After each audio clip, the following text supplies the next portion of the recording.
Hey guys, Randy here, and welcome aboard the Seabee Traveler channel.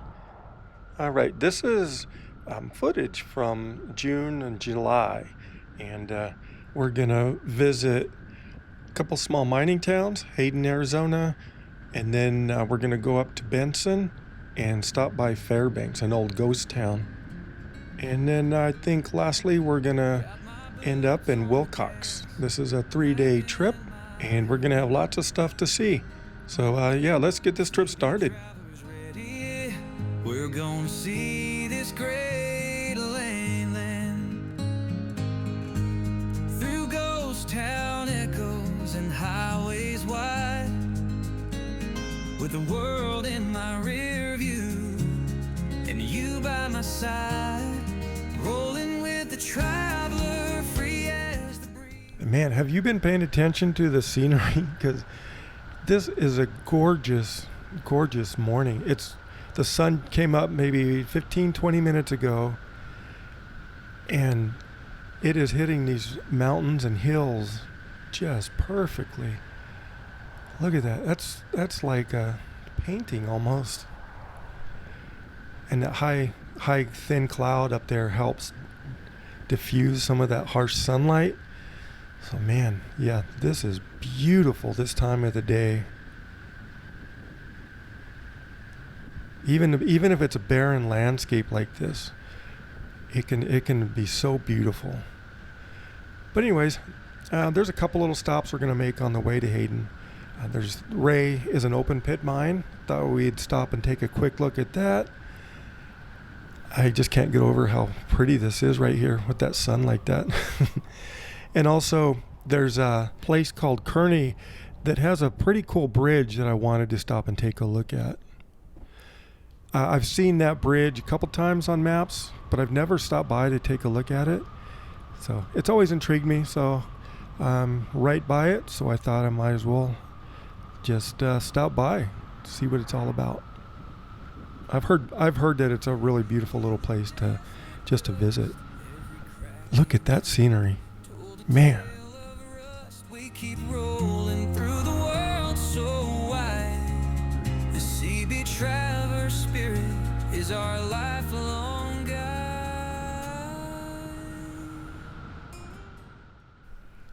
Just up the road is the Ray mine. It's an open pit copper mine. It was started back in 1880.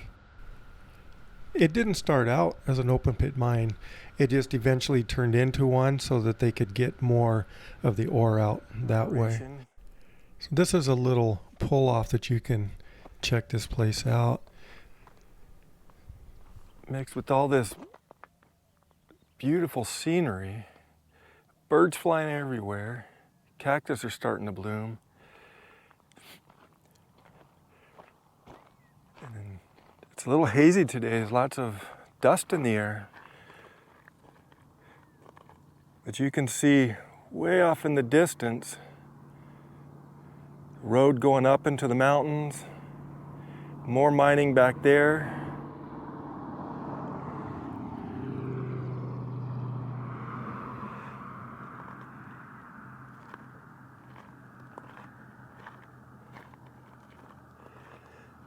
Boy, there's some desolate land out there.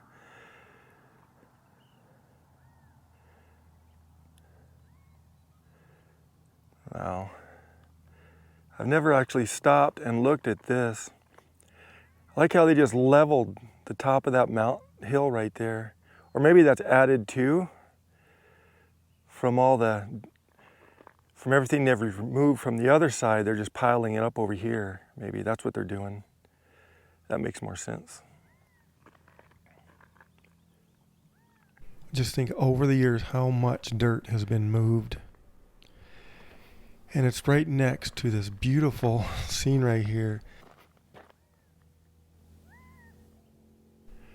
This looked like a good spot to get the drone out and get an aerial view of the Ray mine. Just look how vast it is. It's like 53,000 acres this mine covers. And that's off in the direction that we came from. No, that's actually out into the mine operations. And just look, it just looks so beautiful right there. And the actual town, the old town of Aweigh, was consumed by the mine as they kept digging. And that's the direction that we came in on with that overlook that we stopped at. They used to have a similar overlook, kind of like the one up in Morenci, but it's temporarily closed, it says. And you also used to be able to take a tour of the mine. I'm not sure if you can still do that or not. I didn't look into it. But yeah, I saw that you used to be able to anyways. So just up here somewhere, I got to try and find the turnoff, is the road to that Kearny bridge. And that bridge is actually the road that will take you over to, it's the Florence Kelvin Highway. And that will take you back over to the boulders, which I did a video on when I was test riding my new e-bike. So that road continues on down to the boulders. That highway, it's a shortcut between Hayden and Winkleman down to Florence, but it's not paved all the way. I know they're improving it as much as they can, and with the population growth, they're starting to realize that it needs to be paved. And I have seen crews out there that have been extending the pavement some. They had a wildfire that closed the main highway, so that Florence Kelvin Highway was the detour that they sent people on to get around that. So yeah, I think it'd be a good idea. I can't wait for them to get that finished up. All right, so here is our turnoff. And I think it's just a little ways down this road, not too far at all. Yeah, I'm kind of excited to see this, especially this early in the morning.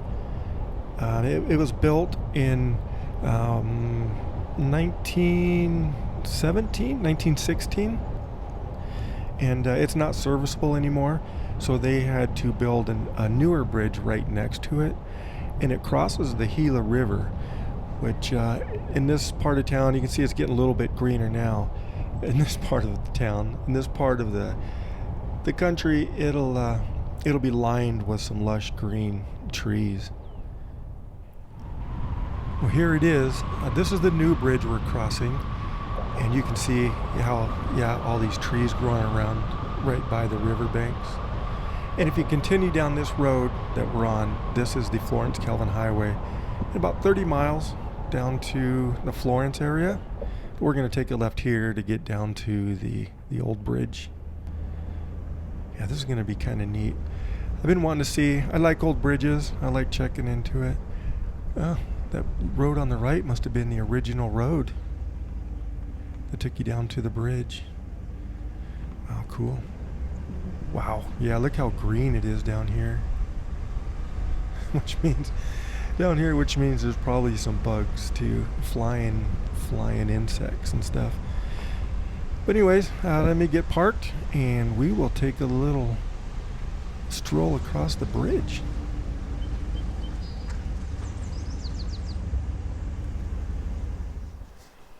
Well, my first impression of the bridge itself is it looks like a bridge. Nothing totally special about it. But what I'm more interested in, it is gorgeous down here.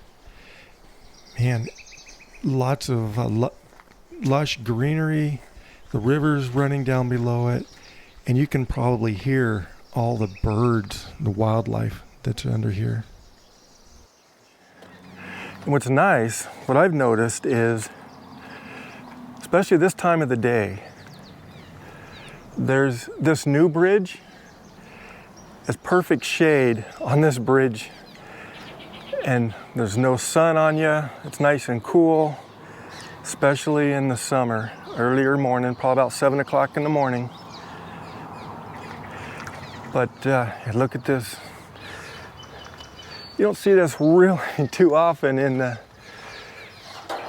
southwest or southeast Arizona.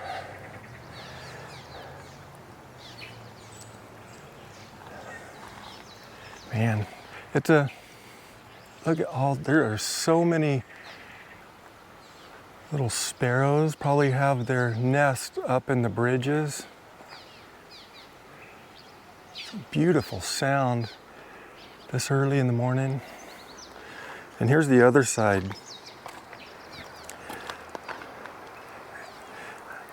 If I was to put this down like right here, you wouldn't be able to tell if this was Arkansas or Arizona. So lush right here along this river. A lot of cedars, salt cedars.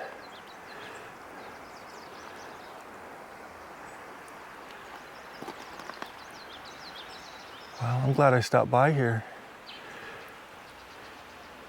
It's a nice little pit stop, rest area. For me to rest anyways. Wow, just can't, this is just so beautiful right here. And the sun is hitting these trees just right. Just looks so lush. And then the desert mountains off in the background. It's a nice little picture. Might have to get that.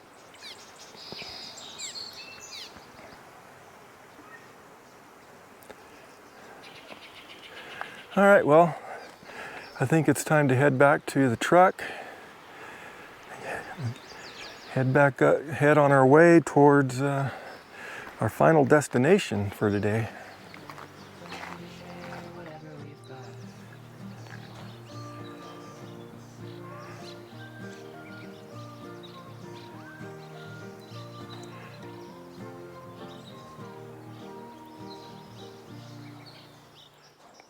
Boy, just sitting here listening to all the birds and this lush greenery, it's hard to tell right now if I'm in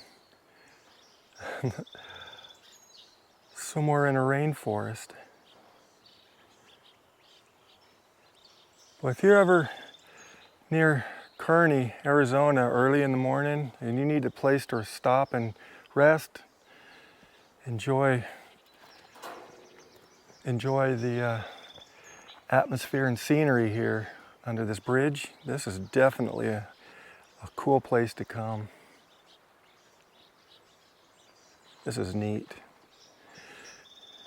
And then off in the distance you can see the Ray mine operation.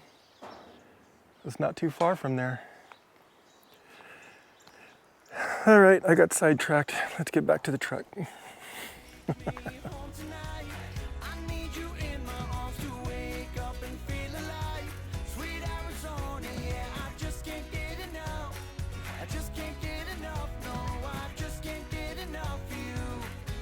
Sweet Arizona, sweet Arizona, sweet Arizona, sweet Arizona, sweet Arizona. All right, that bridge was cool. I really liked that. Yeah, I'm not kidding. If you have a chance to get down there, go check that out. But we're passing through a small town of Kearny, and we're not too far away from Hayden. But yeah, this is just a real small town. It was established, looked like in 1958. So just up here on the right in Kearny, I see a caboose and what looks like some storyboards. Oh yeah, this might be interesting. Let's stop and take a quick look, see what we can find here. Yeah, look at that. That's kind of neat. You can see the storyboards. So I'm just going to get turned around here and then get parked, stretch our legs a little bit, check out the storyboards. Oh, and across the street is a monument. We'll go check that out too.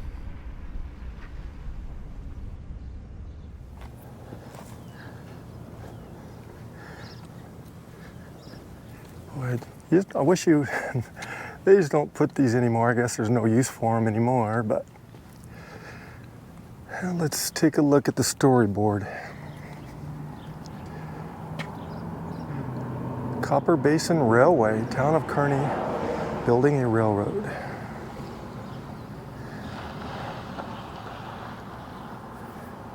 1901, 95-mile line was leased.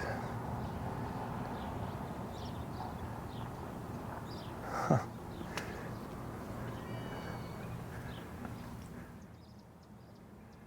Mining history. In the early 1870s,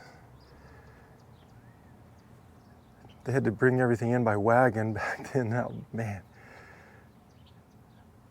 Oh, this is cool. By 1948, Ray Mine was judged to be worthless.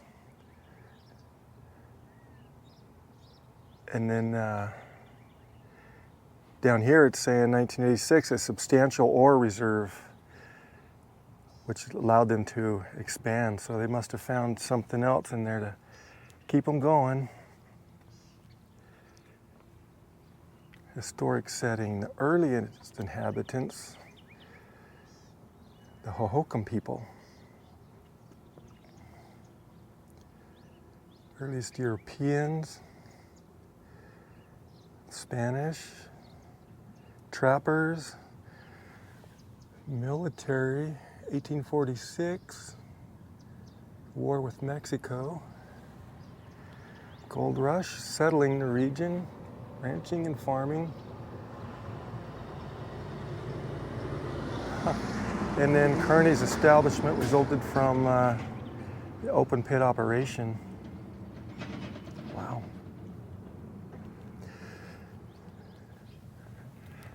Those are so neat to see. Got some ore carts. They got a little step ladder so we can walk up here. It's locked, but somebody conveniently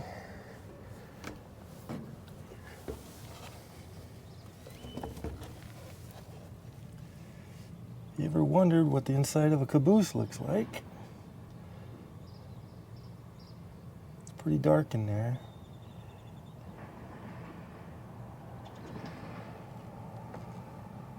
Wow, that's neat. I've never seen inside of a caboose before, I don't believe. How neat is that?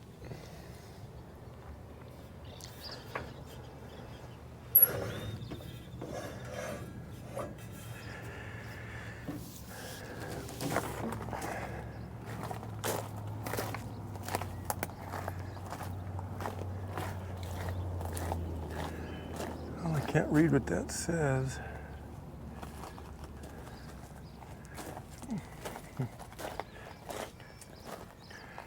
Well, that's neat.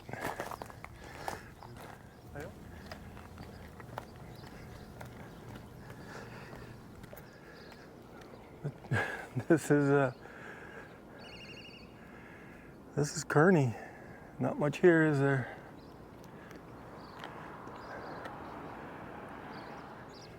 All right, so here is a cool little, I want to read what this is.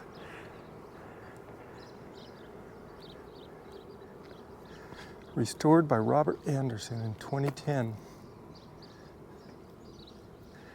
Wow, that is gas. Locomotive is a gift to the citizens of Kearny by the Kennecott Copper Corporation. Compressed air supplied from lines in the mine. A Porter air locomotive. Very interesting.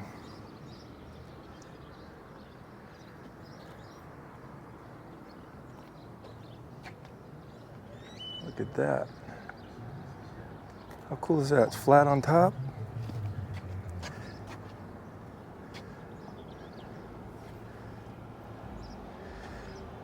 It's definitely pitted throughout the years.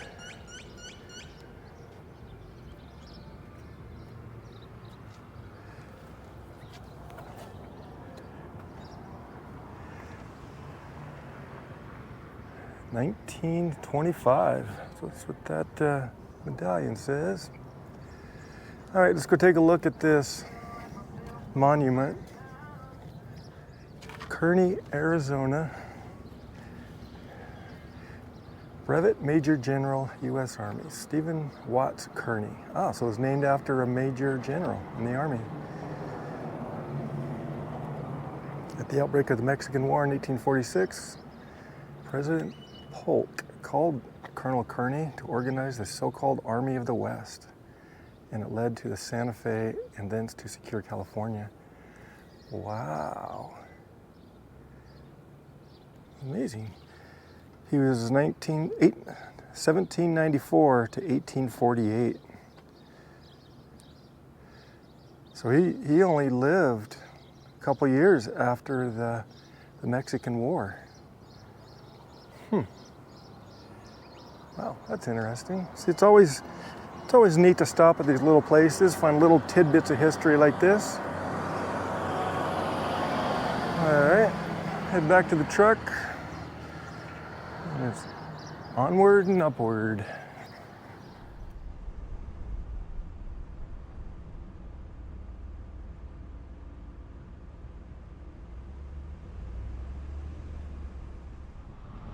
All right, so we're coming up on Hayden. The turns up here, you can see a stack up there.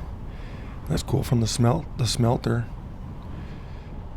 Yep, here we are. This is, like I said before, it's a tiny little town that was founded in probably around 1909. You know what? I'm not sure if that was my turn or not.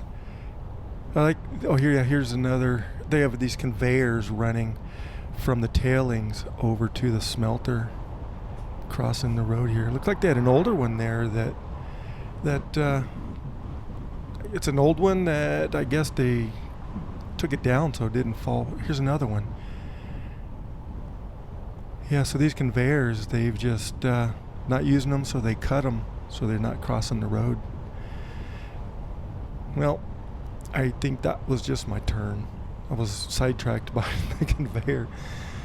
So I blinked and I missed it. So let me get up here. I'll turn around real quick and we will head into town. All right, here we go. The town of Hayden. I have never been here, so this is going to be really interesting to me. I have read a little bit of history about it, and it is like a lot of older Arizona towns that depend on the mining operations, and when the mine isn't doing well, the town isn't going to do well. So yeah, I'm pretty interested to see what it looks like in person, and yeah, I can't wait to check this out. Boy, you can see how big that hill is, the tailings from all the years. And that's heading south towards Winkleman, and you can get to Tucson that way. Downtown Hayden and the smelter. Couple stacks there. Those things are tall.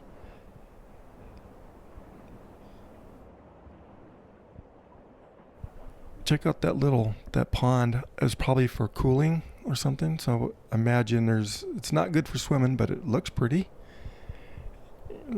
And it's so wide open and so vast out here. That is heading back towards the Ray Mine and also Kearny. Then we're back at the tailings. See how big that is. They're starting a huge mountain there. A lot of years to build that thing up.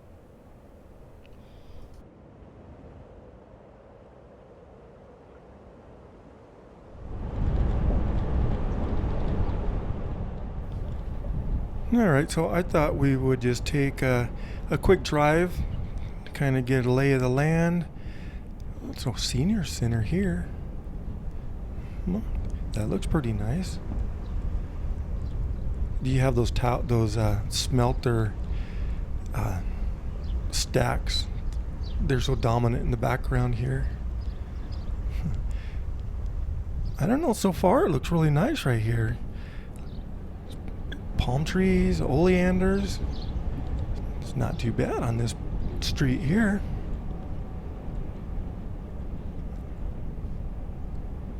I see. Oh, here's some abandoned housing. Oh, and here's the fire department. All right, let's take this looks like it's downtown a little bit, so let's take a left here. What are those? Is that like antenna? Those discs? Oh yeah, this is the older part of town, you can tell. A lot more abandoned stuff. Oh, that's a cool church. Hayden Police Department. That looks neat. I like those columns there. Gives you that 50s feel for sure. Here's another abandoned. I'd heard that there's a lot of abandoned buildings here. And this place had a fire. Some sort of, I'm not sure what that was. Warehouse, some sort. Oh, and there's another building with a fire. Wow. That looks cool though. I'm gonna get a picture of that. That Santa Fe style, that looks really neat. And yeah, this looks like it was the old jail. It's that big old steel door. I'm gonna stop up here and come back and take a walk around that, see what I can find out. Love places like that. Well, I just had a pleasant conversation with the police, and he was letting me know that this was the old jail. I kind of thought it was, but yeah, now he just confirmed it. Man, it's all locked up, but I could not imagine. Look at that old light up there. The rebar's starting to pop out up there. Well, at some point they had a air conditioning unit.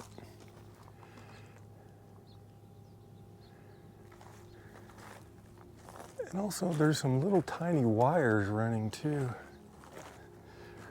It's all concrete.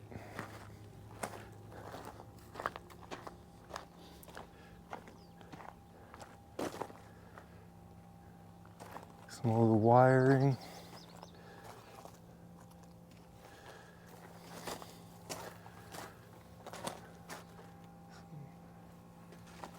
This stuff is interesting to me. It's so interesting. Now I see where the concrete's popping out and there's some rusty metal. Yeah, I love old towns like this.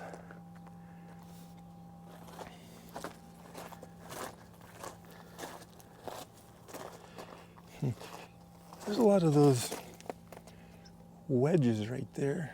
I wonder if that's what they use to, into the foundation, kind of keep it all in place, maybe.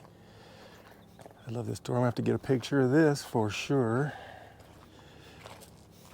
And then he said this was the fire department. Kind of used for storage now for underground utility stuff, but yeah.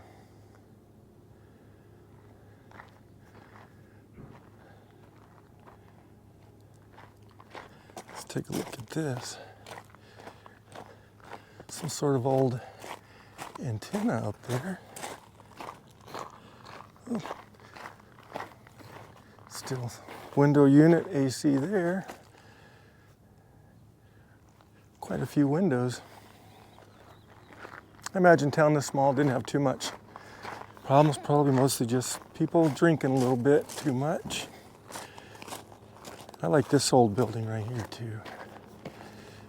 Foundation. Not sure if I can go up there, I'll try. Like the decorative rock on the chimney.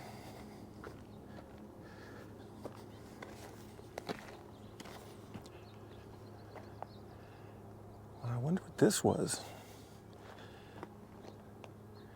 Maybe like some sort of cellar. Well, let's go up top and see what we can see.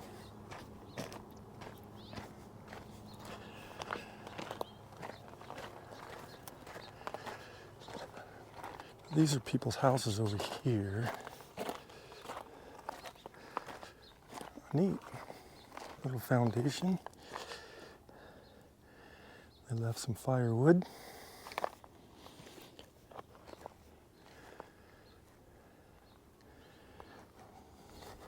This is neat. Maybe I'll try and get a picture of that old chimney with that old police station, or the old jail there.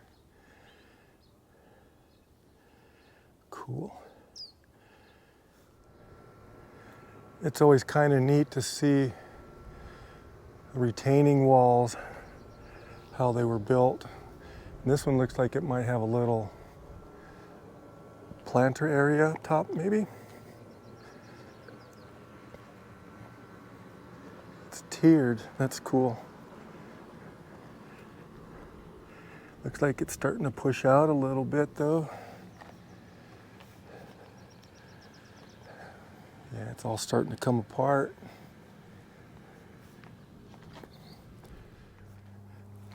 I saw these houses, looked abandoned, so I wanted to see. This one, no trespassing, kept out.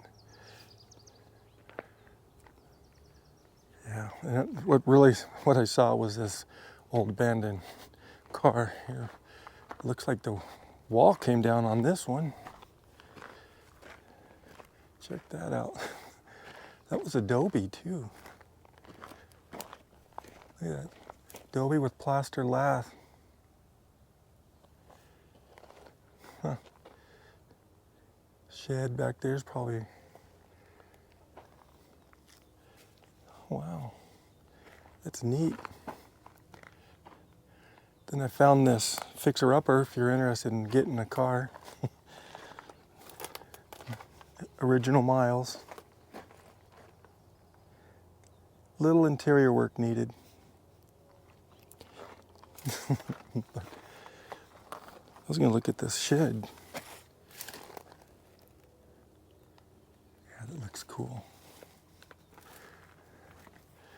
Well, I was talking to the police officer from the Hayden Police Department, and he was saying that there are a lot of these places like this, but when the mine shut down, a lot of the residents left, but the mine's coming back. He said it's up to about 60% now, and when it gets 100%, people will start moving back. Economy will be a little bit better for them, and then they'll make a big comeback, which I'm in favor of. That's neat right there.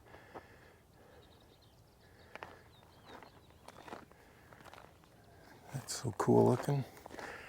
I don't know about you, but I like finding places like this. They have a lot of history. And sometimes when town gets down on their luck, it starts looking like a little bit of a ghost town, but there are hopes that that Hayden's gonna make a comeback here as soon as that mine gets fully operational. But that's a story of Arizona. Mine goes down, towns follow. Throughout Arizona's history, we've seen a lot of that. All right, this is Hayden Avenue. So this is downtown. There is only one, I think I mentioned this before, but there's only one building here that's inhabited, and that is the police station. It's Casa Rivera. That was the only restaurant in town, and they burned down too. I asked the police officer about all the fires or the burned buildings, and he said that they had an arson problem, but they've got it handled. So yeah, I'm gonna get parked and do some little walking around here. This is kind of Main Street, little walk down Main Street of Hayden. Casa Rivera. No, I don't know. But yeah, there's a lot of old. You can see. Hopefully the glare's not in the way. The stack, the smelter up there, and I can hear it humming away up there. And there's a second one up against the mountains over there. It's a cool looking. Looks like an old saloon or something. And I like this. They painted over what the sign was. I'll come back here, we can get a better. It definitely reminds me of Hayden RX. Like maybe it's a drugstore, maybe? If you know what this was, if you ever lived here, I'd be very interested to know. It's a cool building. It's like a little dockyard here. Oh, and they even have a entry to get down to the basement area. Wow, how neat is that?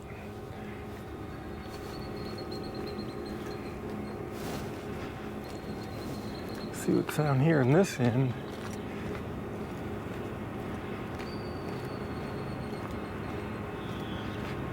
Oh, cool. They have I see a memorial. We're gonna go check that out. Public library. Wow, very pretty over here. All taken care of. Let's go take a quick look at this memorial before we head back down to some more of the main street.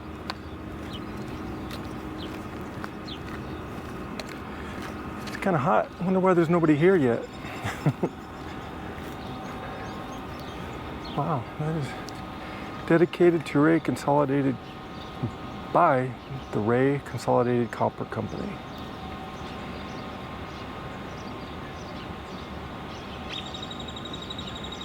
Citizens of Hayden, Arizona who offered their lives in defense of humanity.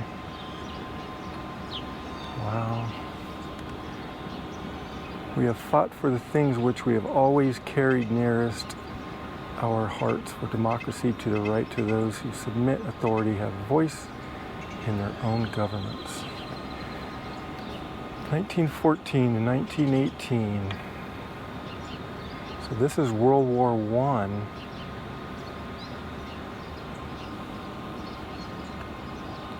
How cool is that?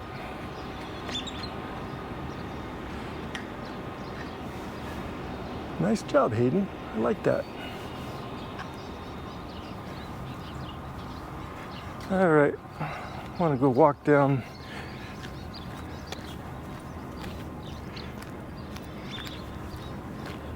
I'm gonna walk back towards the truck and then go a little bit farther down the street. They have a real neat little police station.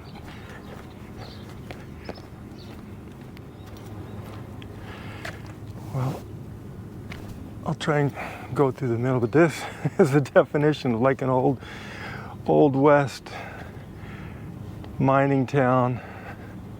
Definitely has that vibe. Or 1900s. I do like that old building right there on that corner. That's that corner post column.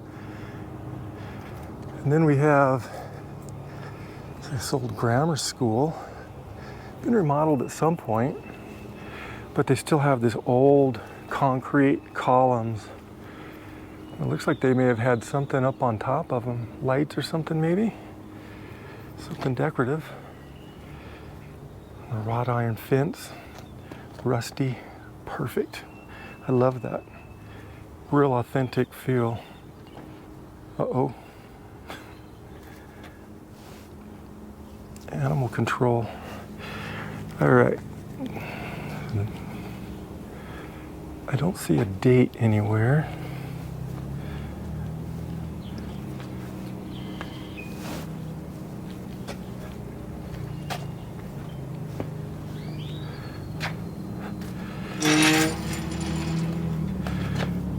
Looks like the gate may have, the posts are closing in on each other.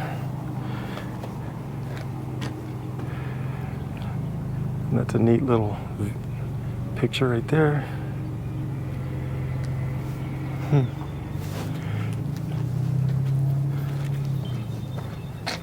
Oh, look at this. Nice little off-road buggy.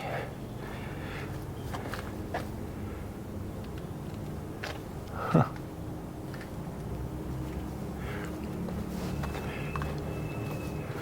And check, look at the Hayden Police Department. How cool is that? Oh man, I love it. How neat is that? Here's another old building.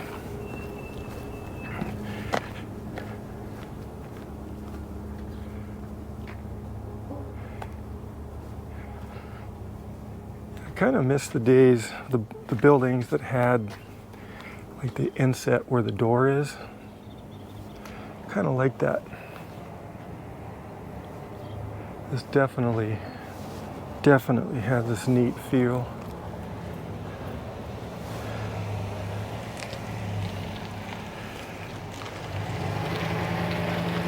And there's our police friend again, making his rounds.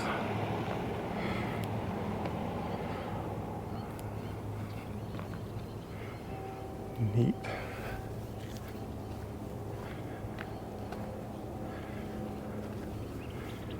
And it's a neat church here too. See if I can see what it says. Maybe that was just Hayden United Methodist Church.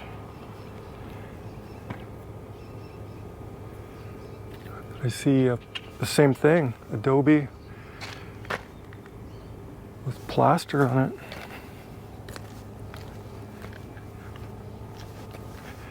Wow. That is cool. An old swamp cooler back there. I see a couple of swamp coolers. Neat. You have to get my camera and get a couple pictures of this too. I like these old lights on over the door. I just imagine people back in the day coming, just walking up these stairs. Oh, and they even had the something to clean your boots off.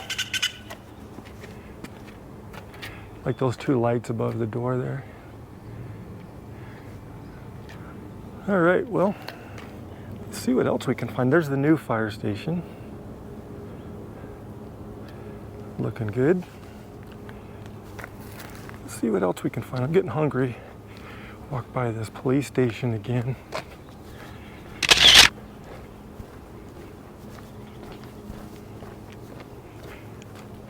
It's almost like it's on the brink of Ghost Town, but Gila Furniture and Appliances.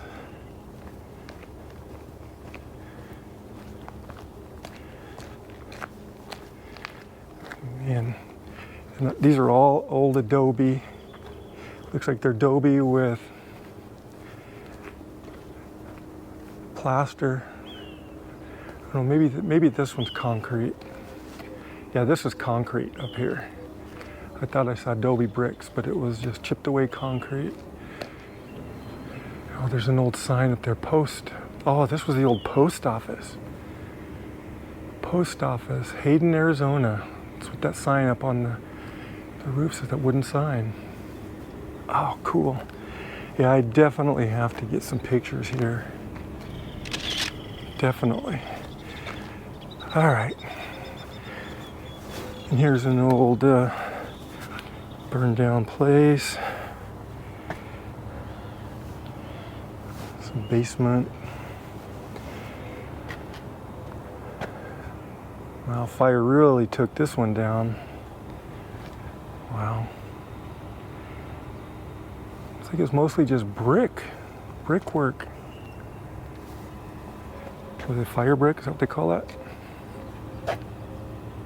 Ah, that's so neat.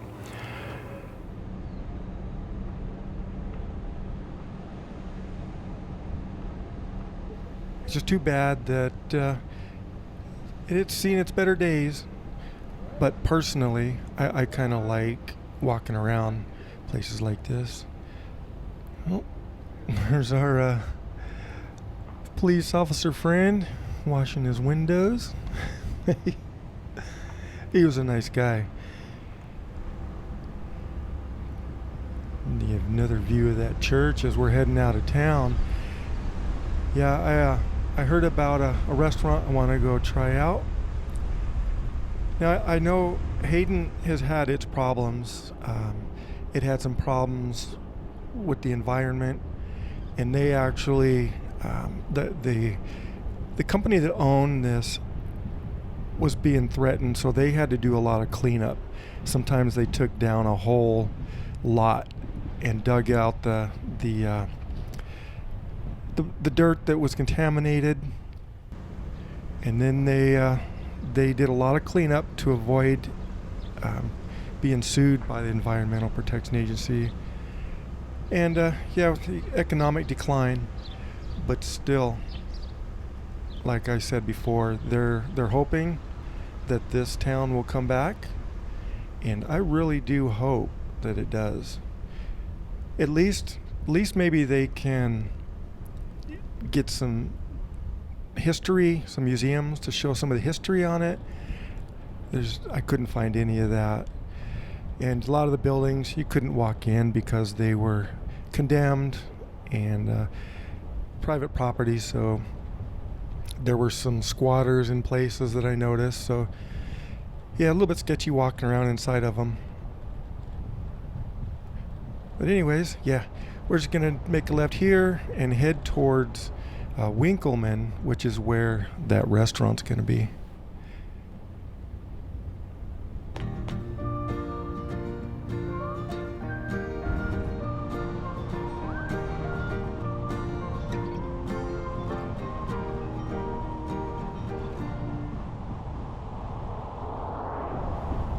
All right, so just about a mile down the road, almost to Winkleman, is Maria's restaurant, and I think it's the only place you can eat around here now that other restaurant closed down.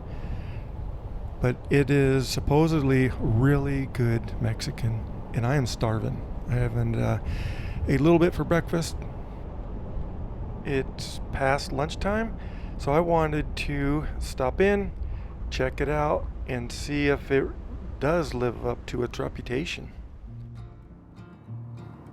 All we need is a place to be and a few good friends for some company. If you'd like to stay, you don't have to leave. We got Maria's restaurant, open daily, 7 to 8. And here's your beverages, coffee, hot tea, sweet tea, iced tea, Pepsis. And to eat, we have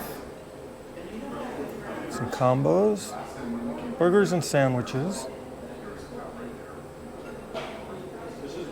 burros. Let's see what kind of burros we got here.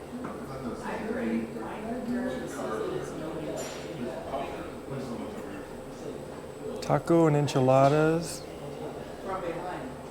There's a kids menu. Salads. Sounds good, actually. Fries, baskets, and more. Sides and extras. Hi, thank you. And there's my iced tea and water, yummy water. Here we go. I went with the chicken enchilada. I'm starving, can't wait to dig in. I gotta say, that was good. Chicken enchilada. I recommend that here. From what I hear though, most of everything in here is really good. Let's see here. And did you have anything to drink? Iced tea? Iced tea? Yeah. It's going to be $14.55. Do you want a receipt? Yes, please. It was great. That was, I really liked that. Good, good. Yeah. Glad to hear that. There you go. Thank you. Of course, you have a good one. We'll see ya.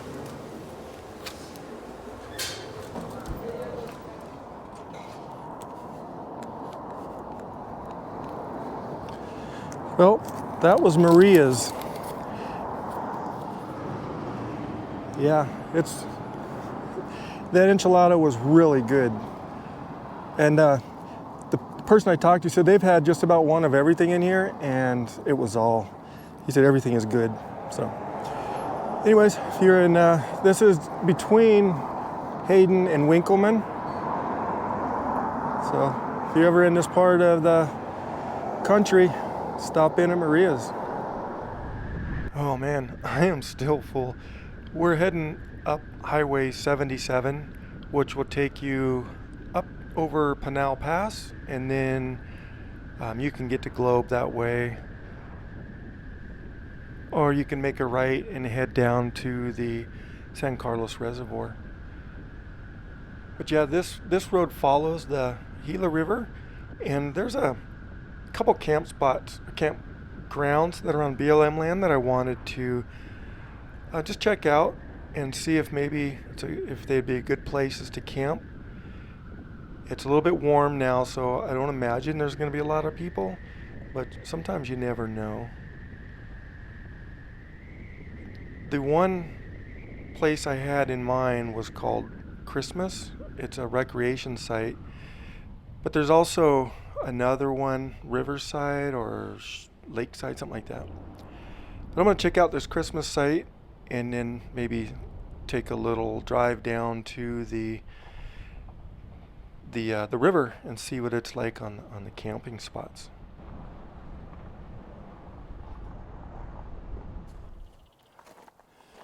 All right, Christmas site.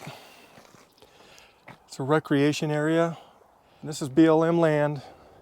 So here's the BLM rules. Camping is allowed for up to 14 days. You have to move someplace at least 25 miles away after 14 days. All right. Gila River Recreation Area.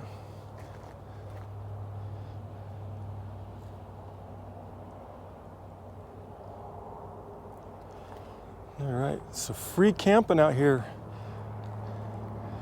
But where I'm trying to get, hopefully, is up in those mountains somewhere. Look, the saguaros, they're starting to bloom. That's kind of a neat picture right there with that saguaro coming out of those mesquite trees. Let me get my camera out. Boy, driving down here kind of reminds me of driving down the Colorado River. We used to go down there when we lived in Quartzsite, driving down. There's a lot of salt cedars and mesquites and stuff like that. It kind of has that vibe. Oh, there's somebody staying there. But it also looks like there might be some cattle grazing down here too. I don't know. I thought I saw a little present left by some cows. Maybe it's horse. I don't know. Alright, well this looks like maybe the end of the road. I'm going to get out and see if I can't find a little trail down to the river. I came down just a second ago and found this access to this beach, or the shoreline of the Gila River. So I thought, oh, this is really nice. Maybe I'll go back and get my camera so I can film it. But yeah, well, it's running pretty quick, isn't it?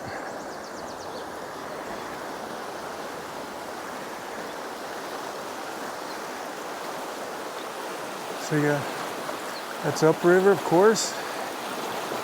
There's S-winding through the valley. And this way, a little bit of rapids.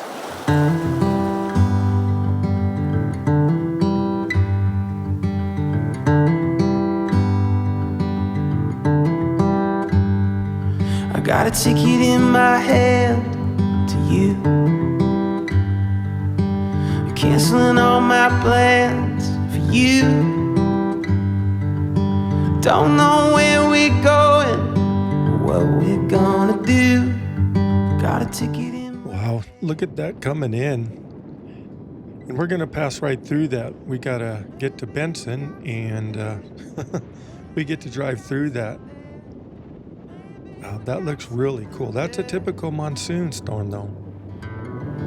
Maybe we got something. Maybe we got something. I know we got something good. Oh, that was interesting. But you can see we've passed through the storm, and yeah, looks like clear sailing. It's a little bit early. I mean, it's technically monsoon season, but it seems like a little early for monsoon weather. I think this has to do with a storm coming up from Mexico, combination with monsoon hitting. So, well, this weekend I have planned, we're going to stop in Benson tonight. This is late afternoon.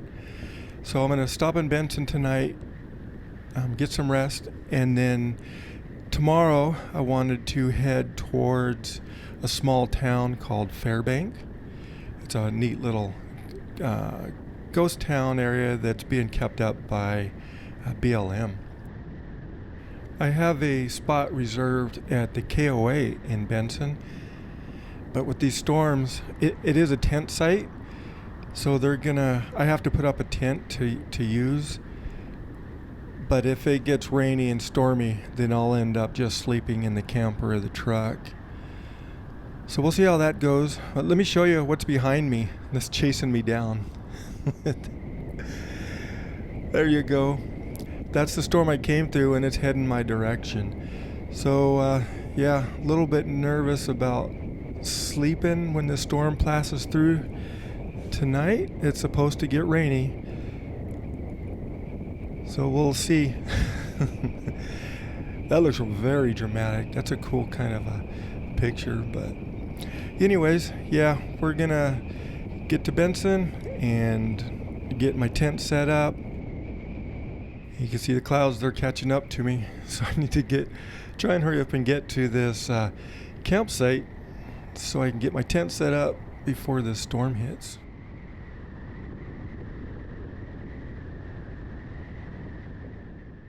Well, look it off in the distance. You can see the rain coming down on those mountains too.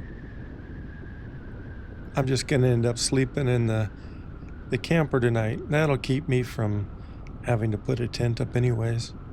Hopefully they won't have an issue with that at the KOA.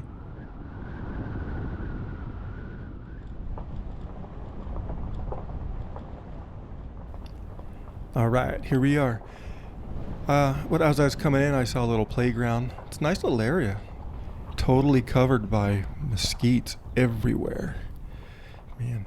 So the office is right up here. It is right at closing time, and they called me to let me know they're going to be closing. So I'm going to run in real quick and check in. Well, I just got some good news. They have a cabin available, so I am going to sleep a lot better tonight. It was because they had one open, they gave me a little bit of a discounted price, so for an extra $20, I'm gonna be sleeping real comfortable tonight. Well, let's check this cabin out. This is a neat little cabin. I'm kind of new to the whole KOA thing, but I'm really impressed with this. But anyways, I have to get some stuff out of the truck and get it into the cabin before the rain hits. And I'm kind of excited. I have air conditioner too.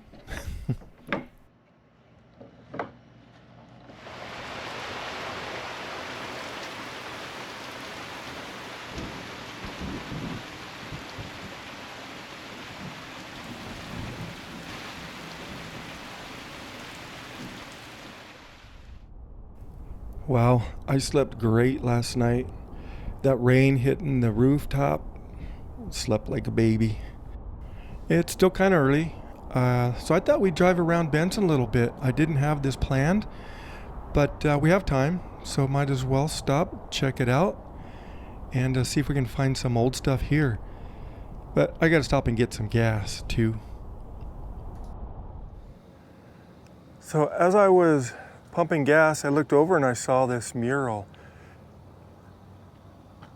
I'm not sure if it was done by the Arizona State Parks, but it's of the Kartchner Caverns near Benson. But this is beautiful. Nice job.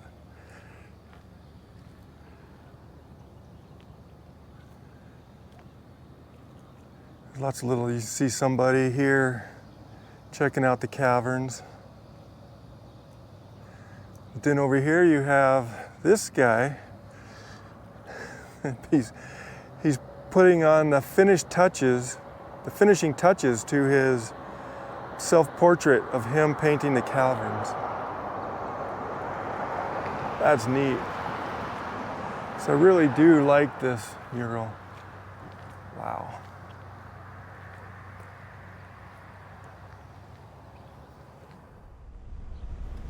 While I was in the gas station, he told me about this neat old building that I might want to check out. He didn't know a lot about it, didn't tell me much about it. So it's just going to be up here on the left. So I'll be interested to see what this is. He said it's old, so we'll see. We'll see. Yeah, here it is. It's all concrete. Cool. Let me check this out.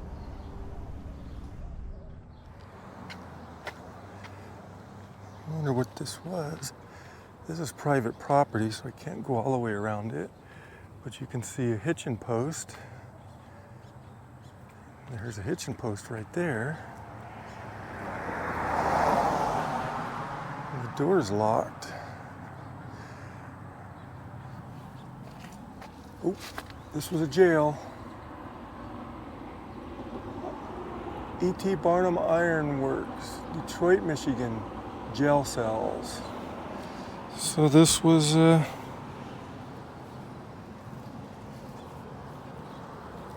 yep, for sure. Look at that. I've got the iron around the windows. They even had a mural here at one point, you can see. It's all peeling away.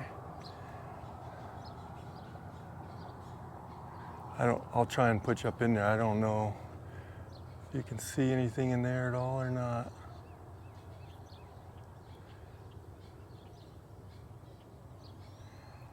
The door's open just a crack. So don't think you'll be able to see in there.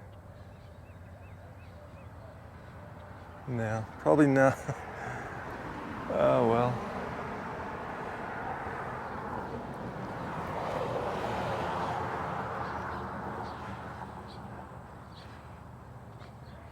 Yeah, I can't read what it said before, but there was some writing up there on the wall.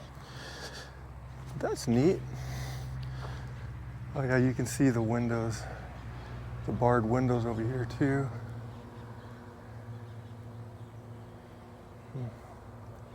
That's interesting. It's all concrete. Wow, that was a neat little find. That's a neat little building on the right there. Wonder if I can get a black and white picture out of that. But anyways, let's see if we can go find some more murals.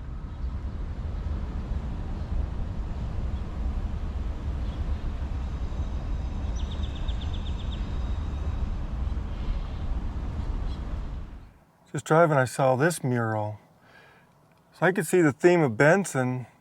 As I was driving through, I noticed a lot of murals. So before I head out of town, I might stop and check out a couple more.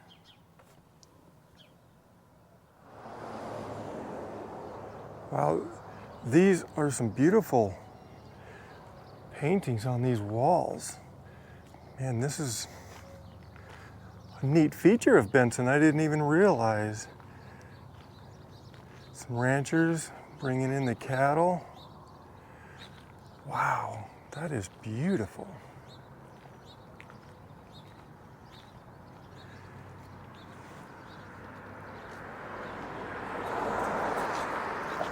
There's a lot of attention to detail.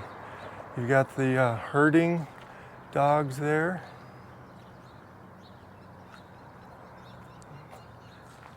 Chow wagon in the background.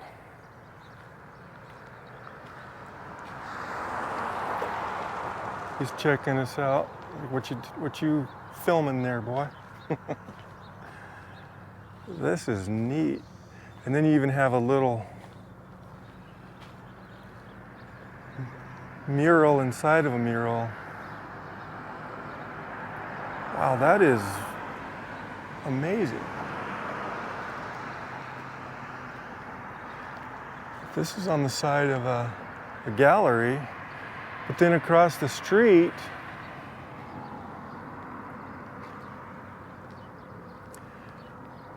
we have another mural. It's like a stagecoach about to be robbed.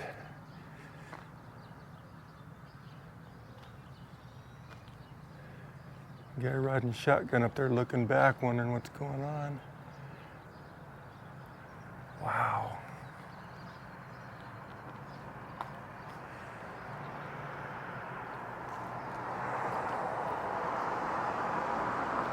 There's even a little settlement. They even drew a little town up in the, that's where the stagecoach is headed. So much attention to detail in these murals. Wow. Nice job. All right, let's go see if we can find some more. That's the museum, historical museum, but it's way too early for it to be open. In Arizona, take me home tonight. I need you in my arms to wake up and feel alive. But I just can't get enough. I just can't get enough. No, I just can't get enough of you. Sweet Arizona, take me home tonight. I need you in my arms to wake up and feel alive. Sweet Arizona, yeah, I just can't get enough. I just can't get enough, no, I just can't get enough of you. Sweet Arizona. Sweet Arizona. Sweet Arizona. Sweet Arizona. Sweet Arizona. I saw this Veterans Park, this Veterans Memorial right here. So I wanted to stop, take a quick look at this as well. Yep, there's another train. There's a lot of trains pass through Benson. I noticed that.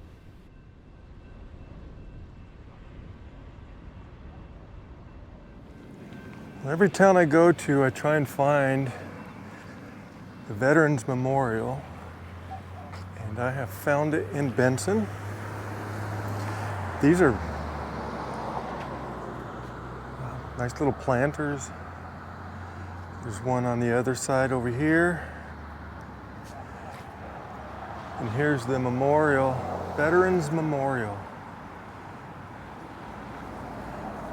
In honor and memory of our men and women in our armed forces who rendered service to our country during wartime and peacetime at home and overseas.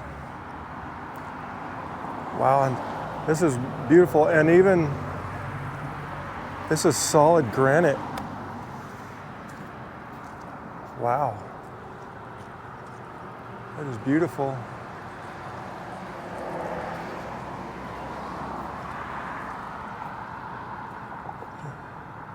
We got a flag going up there. Big difference from last night. No wind right now. But yeah, you can still see the remnants of last night's storm. And then here we have a sign, Benson, Arizona, Purple Heart City.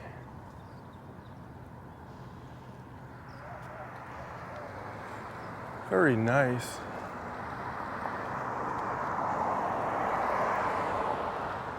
And this is right by the railroad tracks. So I kind of had to wait to film this part. seems like every 5 minutes a train's coming through here, so I wanted to hurry and get this one done.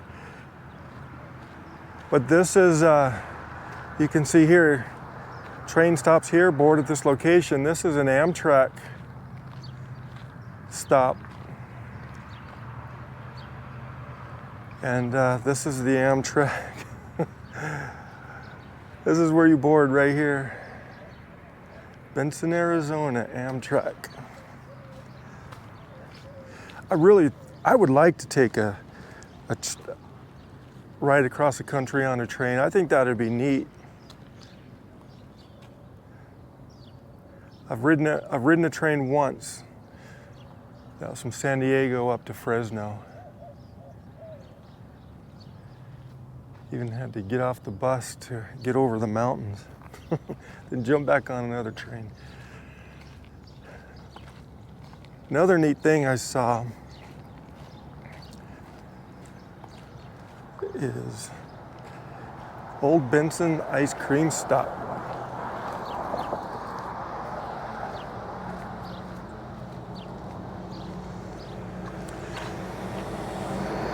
And there's another.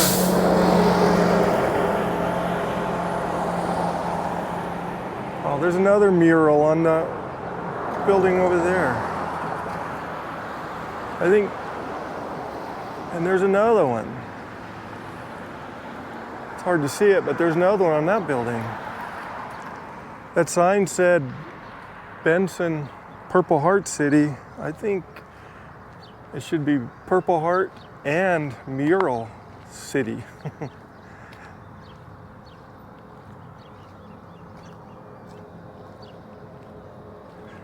This is a pretty neat little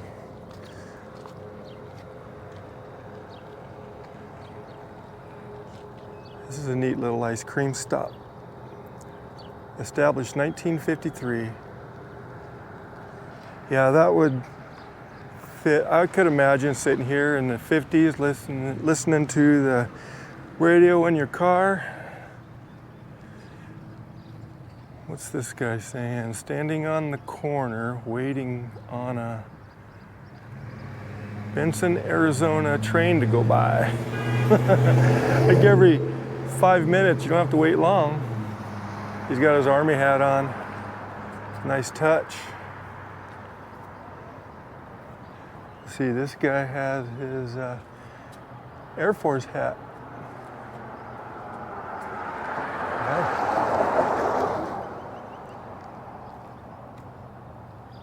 Benson honors their veterans, don't they? It's a neat little place.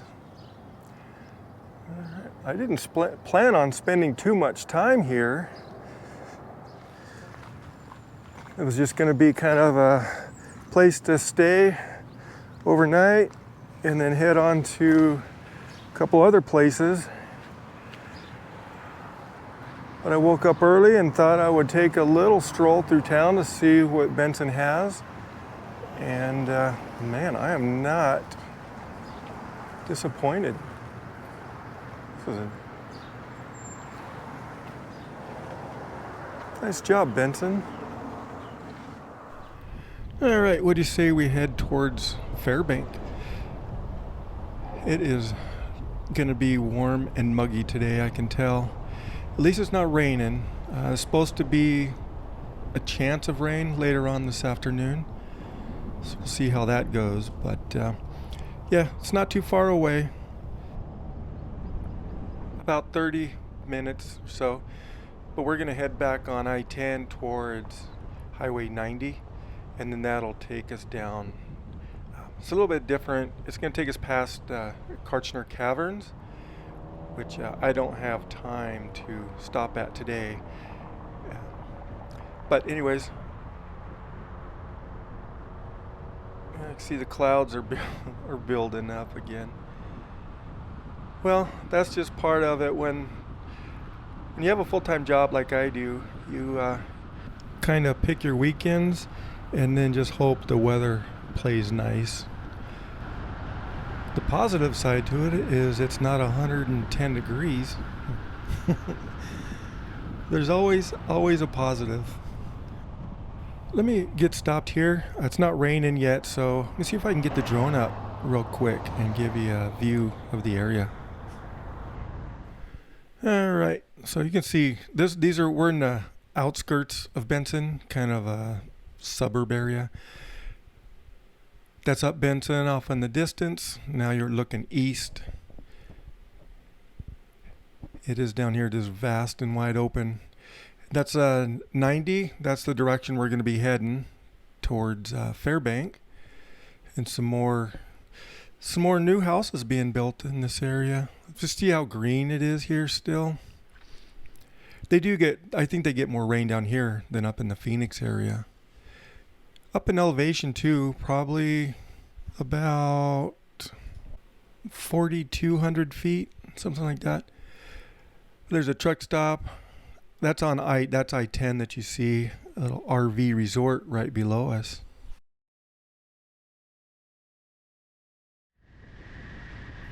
Benson was a nice little sidetrack I got onto. I didn't plan on doing anything there. I was just going to stay the night and then head out. But I woke up a little bit early, so I thought I would just see what they had. And when I was getting gas, I talked to the cashier, and he let me know the little building that we saw. Still not 100% sure what that is. I know it's not the old jail, but maybe it was just a temporary something. I don't know. If you know, let me know. So Fairbank, I've never been there. It's a small little, the information I found out, it's a small little ghost town that's managed by BLM. And if the weather holds out, I want to try and go on a little bike ride to an old ranch. But we'll have to see how the weather goes. It is supposed to get darker and cloudier later on today. You can feel the humidity in the air. It's probably around 70% humidity right now. You can hear the cicadas. They are loud and proud right now. So yeah, it's nice and humid, and now the sun's coming out. It's gonna be hot, so you can forget all that dry heat stuff you hear about this time of year, which usually means there will be some bugs out as well. It just sounds like a blast, right? Yeah. Anyways, I can't wait to get to this town. I've done a little research. When I was trying to find some place to come, I did a little research on it, and I thought that it would be a neat little town to visit, and I get to enjoy the beautiful desert scenery after a good rain. Don't know if you can beat that.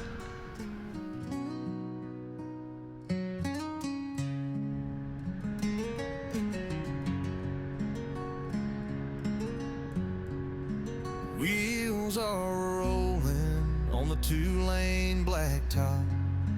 Dust kicking high, won't let this heart stop.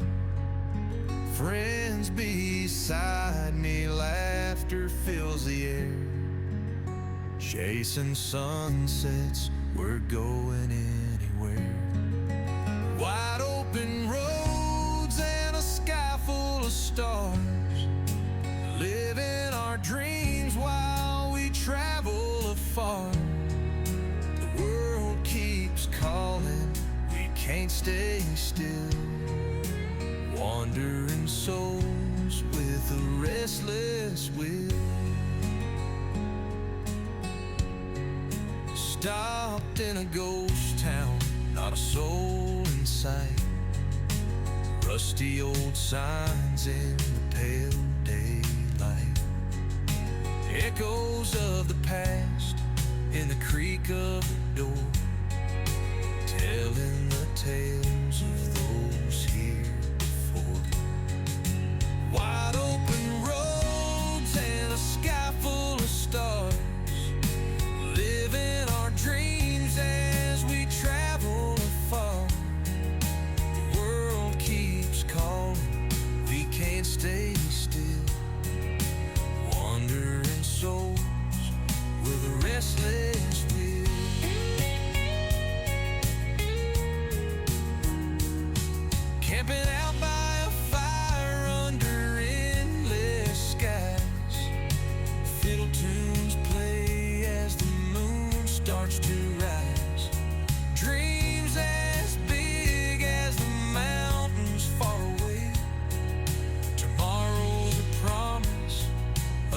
another day. Morning comes with the first golden rays, packing up gear, hitting highways. Every mile we drive, there's a story to tell. Freedom's a song, and we know it well.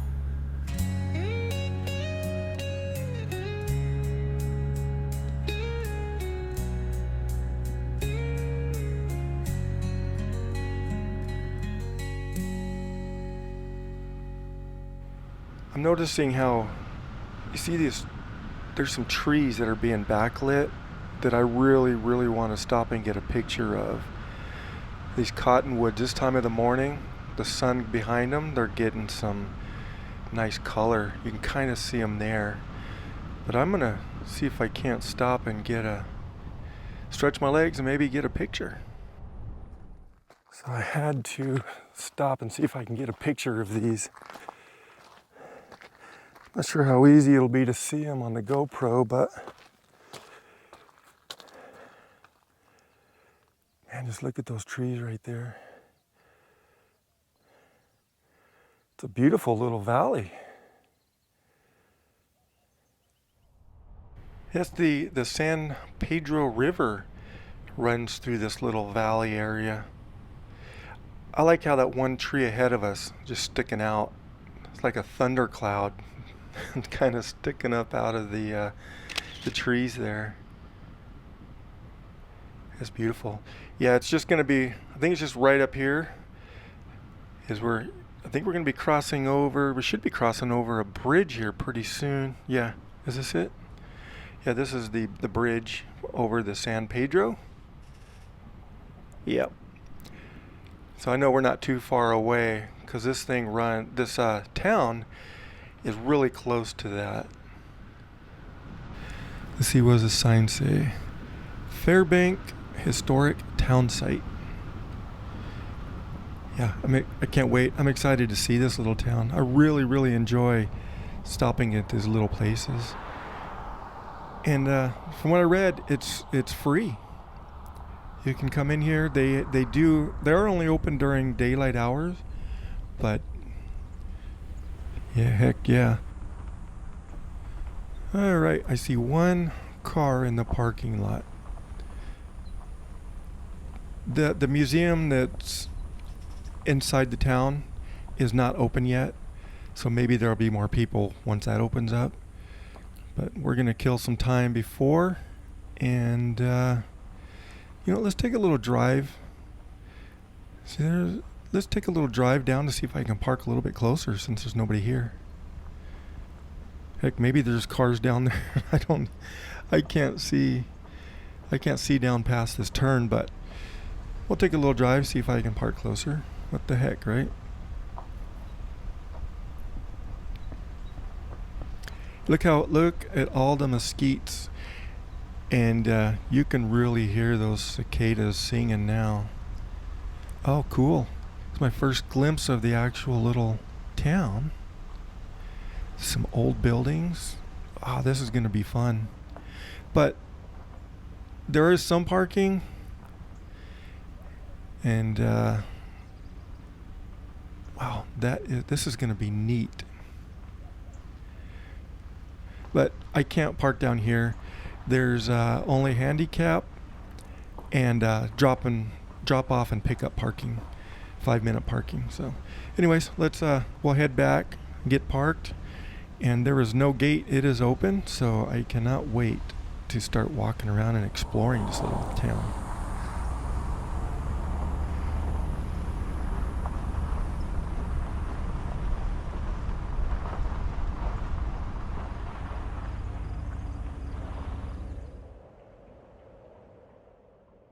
All right, so the weather is holding off a little bit. You can still see the atmosphere in the air. There's a lot of humidity in the air. This is along the San Pedro Valley, the river you can see. That's the highway we came in on. And then there's a little bit of a glimpse of the town that we're going to be seeing. Now, there's also a cemetery that I want to go look at as well. It's a little bit away from the town, so we'll see how that goes. Wow, it is green in this little valley, isn't it? And then that is heading off on the 82 towards Tombstone, Arizona. Let's see, what is this over here? San Pedro Trail during daylight hours only. Gate is locked at dusk. All right. No firearms, no target shooting. That's BLM. We'll take a walk up there in a second, but first I wanted to go check out the old settlement. It looks like you probably saw on the drive in, there's only handicapped parking up here and drop off and pick up for 5 minutes. So you have to park in the parking lot area back there, it looks like, unless you're handicapped.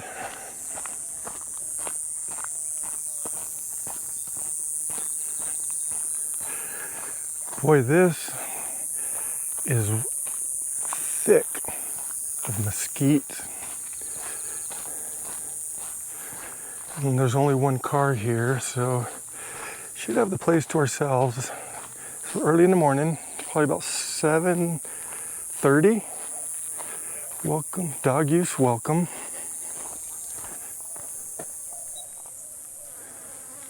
Equestrians and dog owners, please pick up and pack out manure in parking lot.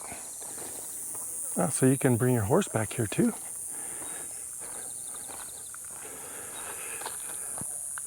They have restroom, and like I was saying, there's pick up and drop off only, a couple spots.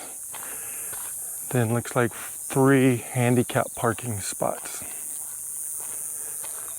This is neat.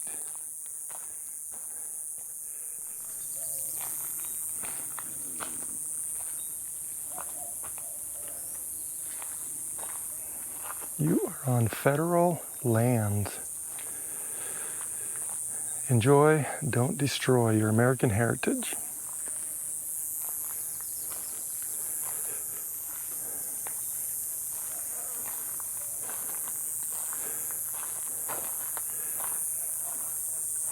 This is a globally important bird area. Network of places recognized for their outstanding value of bird conservation. Some historic buildings are closed they're closed to public entry. All right, let's see what we have here.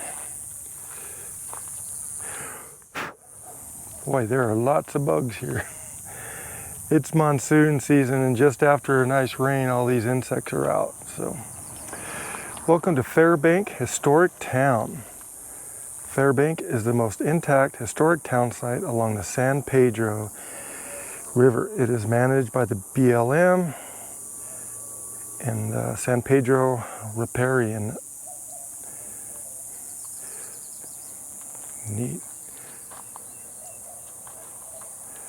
Let's see what to do. Yeah, Tombstone's not too far away. All right, let's go check this out. Looks like they have a donation if you want to donate. Put a couple bucks in there. Oh, I tell you what, in the shade it is really nice. I am feeling a cool breeze blow through right now. Boy. All right, let's see what we have here.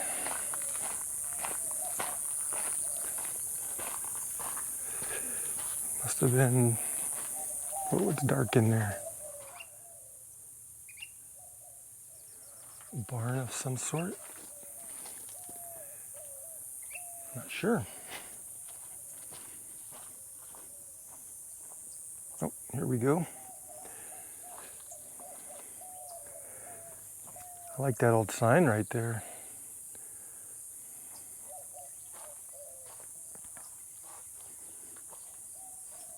So yeah, this was a livestock shed.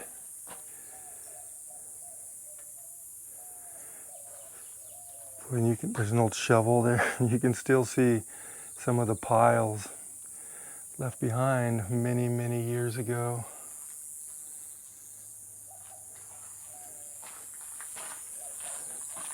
And they have a screen on to keep the birds out, it looks like.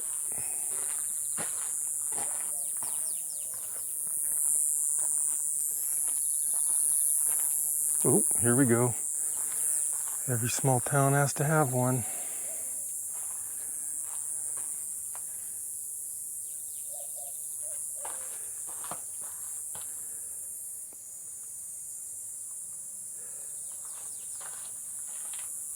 Wow. A community outhouse? That's what that was?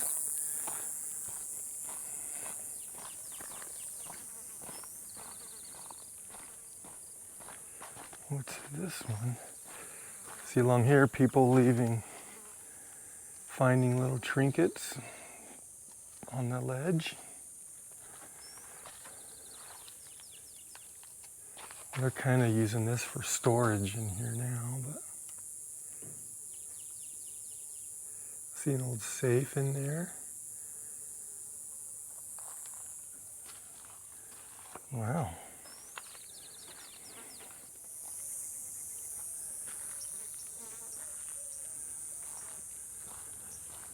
Now this building, I like that old ladder right there. So it's the main entrance. Huh. All right. What is that for? If you know, please leave a comment below. I'd love to know what that was for. But this building is all stone masonry, concrete lintels.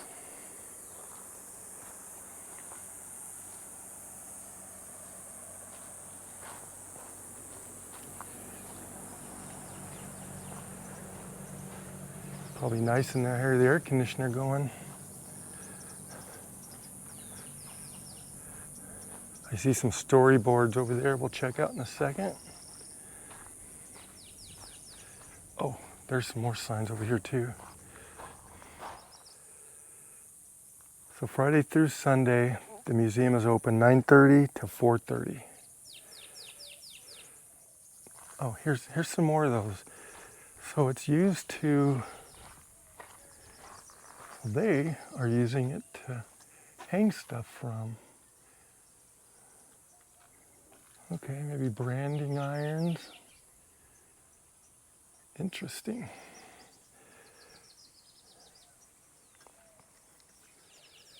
Temporarily closed. Caution, snakes.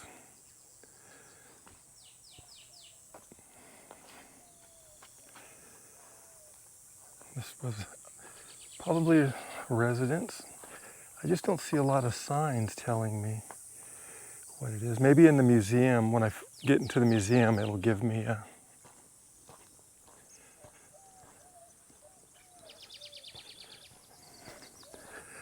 some sort of idea. Or maybe this storyboard over here. All right, so here's our crossroads. Cemetery to the right, Grand Central Mill to the right. Mercantile and Railroad Avenue. Okay, let's go check out the storyboard.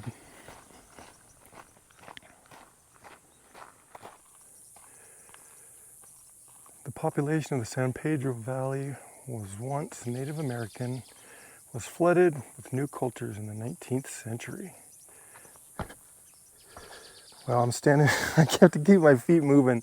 I'm standing in a bunch of ants and they keep crawling up my ankles. So if you hear that stomping noise, that's what that's for. New immigrants from Europe and Mexico were hired to work in the mines. Wow, look at all that. Look at that old, that's a cool picture with everybody standing there, getting ready for the picture. Oh, and there's school kids.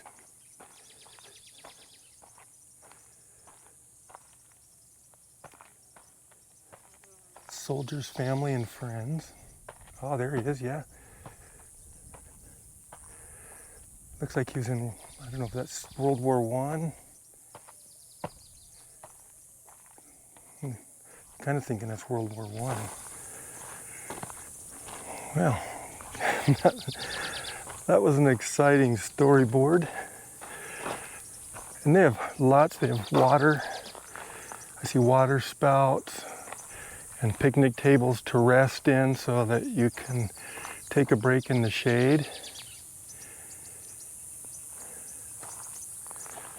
Well, there's more storyboards around here. All right.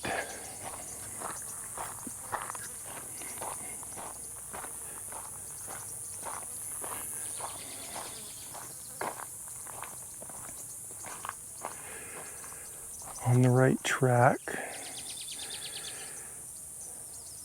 So they got oysters and half shells packed in ice, brought in by trains. Almost anyone on their way to mining towns in the area had to pass through Fairbank. Here one could rest at a nice hotel, have an elegant dinner, shop at the general store, catch a stage to Tombstone or a train to Benson, Bisbee, or even to Mexico. Fairbanks lasted longer than the other silver mining towns along the San Pedro. It survived earthquake damage. In 1900, Fairbank Station performed site a train robbery attempt by the notorious three-fingered Jack Dunlap. After some gunfire, the gang was driven away by the town sheriff, who was a tough ex-Texas Ranger, Jeff Milton. Very interesting.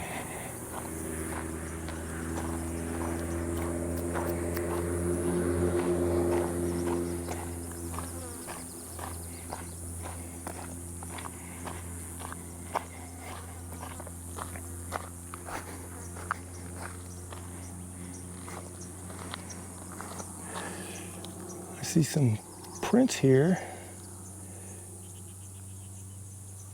Maybe deer or something coming through. Here's another storyboard.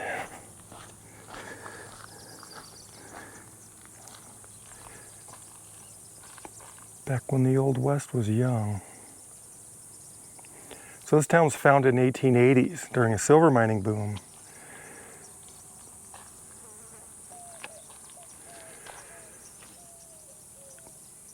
They worked at nearby Grand Central Mill, 1879 to 1883.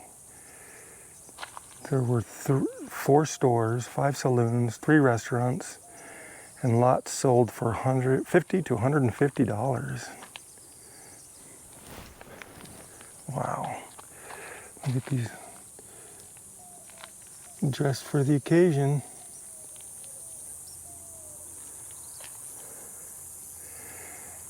Yeah, this storyboard's a little bit sun-beaten. The pictures are kind of hard to see.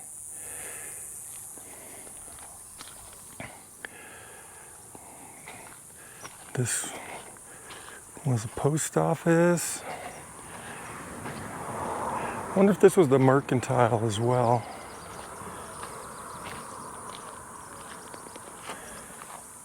I like this. It's cool. There's an old gate still.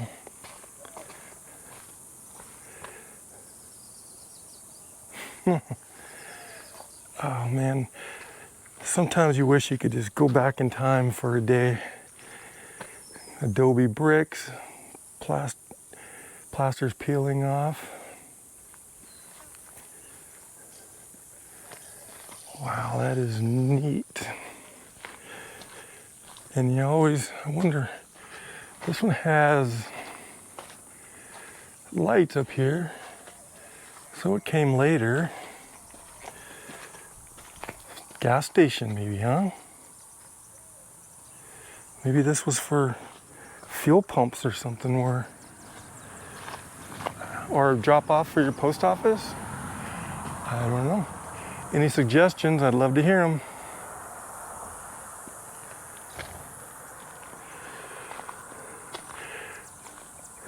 I like how they have that wood lintel built into the plaster. Oh, over here you can see a little more detail. The adobe brick.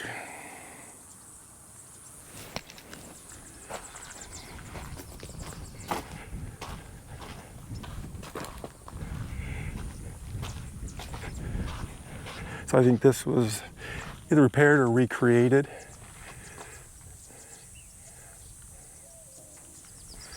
To give you a feel of what it was like. See bars in the windows, so something off the mail. If it was a post office.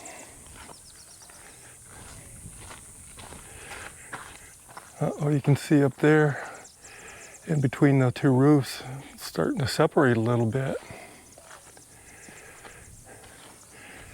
Looks like they may be repairing it because I see a scratch coat up below that upper roof. So they may be trying to repair and plaster. Oh, cool. And check out, they have a rock wall foundation, and then the adobe above that. And this part of it. Probably for floodwater purposes. No, it's only there. Yeah. Maybe it's just that was where the earth was at that point. And then you have more adobe over here. Look at the size of those joints. There's no 3/8 joints there. Like 3/4 inch joints. Oh, there's a beehive. I've got a nest in there somewhere. This is the back side of that. It makes you wonder how long those wood lintels lasted in that adobe.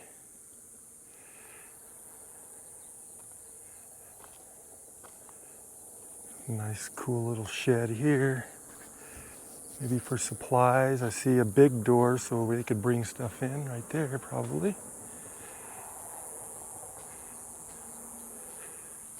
That sign is long gone, or long worn out. You can't read it anymore.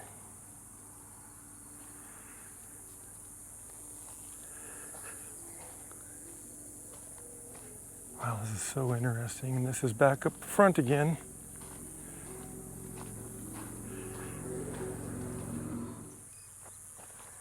I think we'll go check out the San Pedro River. It's really nice that there's nobody here right now. That's why I wanted to get here early, so there wasn't a lot of people. Oh, there's more storyboards over there. Let's go check out the San Pedro Trail River Loop. Water, mining for life.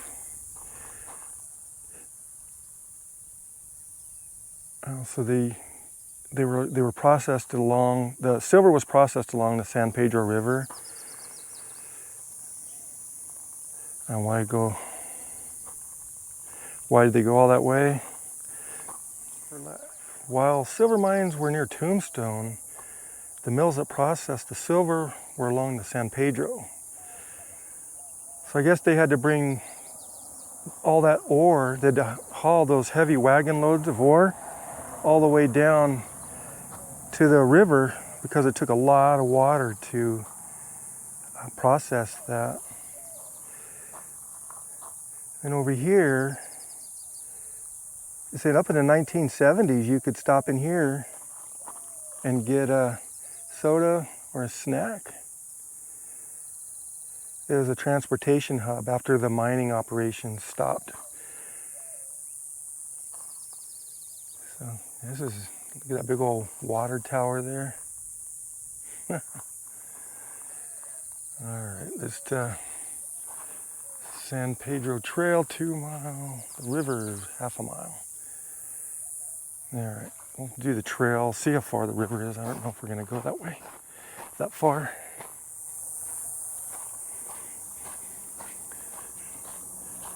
Well, it's nice and cool in the shade. The sun is hot and it's humid. Which I don't mind because I like getting out into these towns when there's not a lot of people. Like if you were to go to Tombstone during the winter, it's jam-packed. Places like this would be full because it's pretty close to Tombstone. Oh, I see a bridge over here. Let's see what this sign says. So the river is to the left.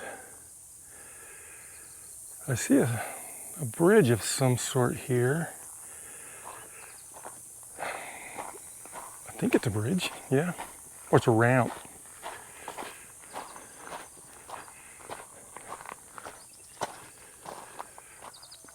Wow, that's an old ramp.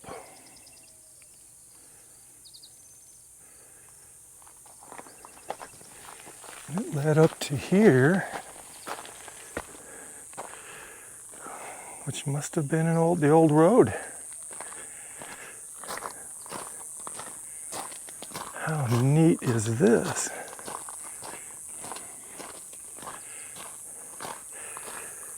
Maybe this was the railroad? Railroad going through here probably, huh? Like a little depot to unload stuff. More ants.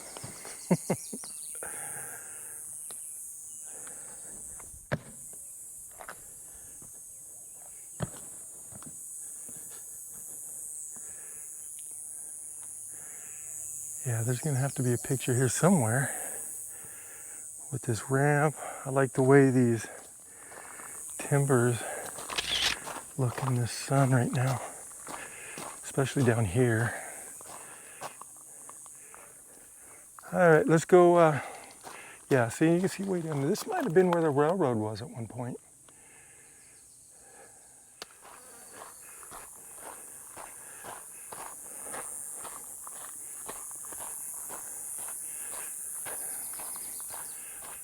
So there was one more storyboard here I wanted to see.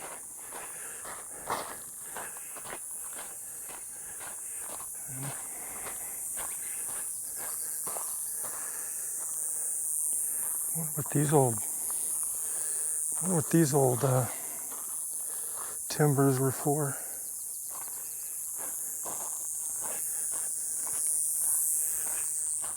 The ghost of a town. The ghost of a town. Let's see here.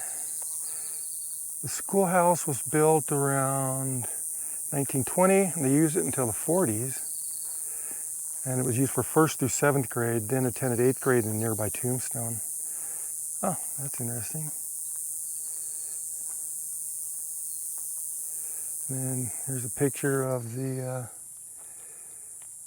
some cowboys, maybe a sheriff or somebody, by the commercial building. There's a general store, saloon, even the town jail. Yeah. But here's a so when the cattle company evicted them, instead of leaving the houses to the evictors, the townspeople tore down their houses with sledgehammers. Here's a picture of it. That's neat. I'll check out this. The Montezuma Hotel. It's gone now, but look at that old picture of that. That's a modern picture too. Pretty modern. Huh. Interesting. Breeze feels good. Still nobody here. This is a really, really neat town.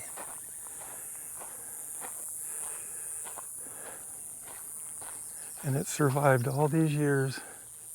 Well, the people who weren't evicted, anyways. Maybe in the museum, they will tell me why they got evicted. Just the cattle company needed grazing land or something, I don't know. But, so that was the schoolhouse.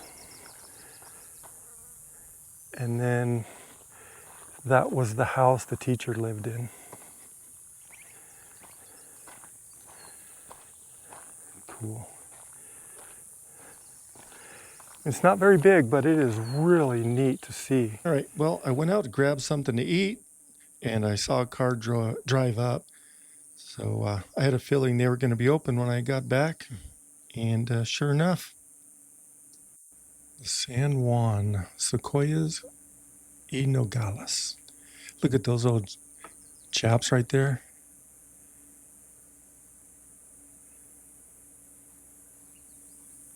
Got some old cornflakes. Oh, I love cornflakes.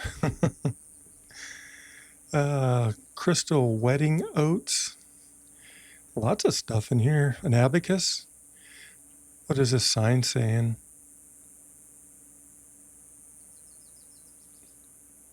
How does it work?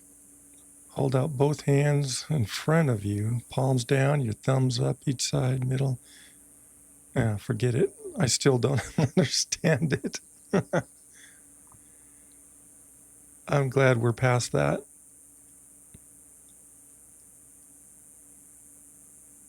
Look at that old, there's no train, railroad town. Looks like down here we have some china, little bits and pieces maybe that they found from the settlement a while back.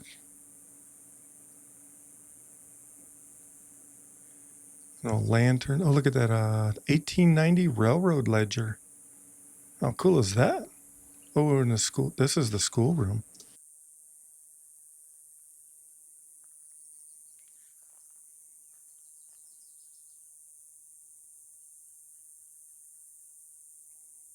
This was a two-room school. Fairbank Schoolhouse. Wow. From what I found out, before Fairbank and towns along the San Pedro came along, these mining companies had to send all their ore back east. What's this? We got some bottles, old bottles and knickknacks. But before, they had to send everything back east. And then they started putting the mills up along the San Pedro and saved a lot of time. They still had to cart them in with mule trains. And Tombstone's probably about 15 miles from here, I think. Oh, here's a little layout of the town. Cool.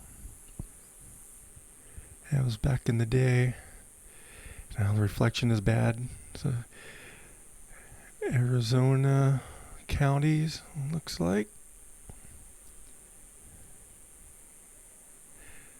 Sorry if it's a little shaky. It's kind of dark in here. I have a new camera ordered for inside the darker areas. It's supposed to be a lot better in low light conditions. So hopefully, look at those chaps. What does that say? Oop, cornflakes. That used to be my favorite. And then just load it up with sugar. I can't do that anymore. Got ourselves an abacus for counting.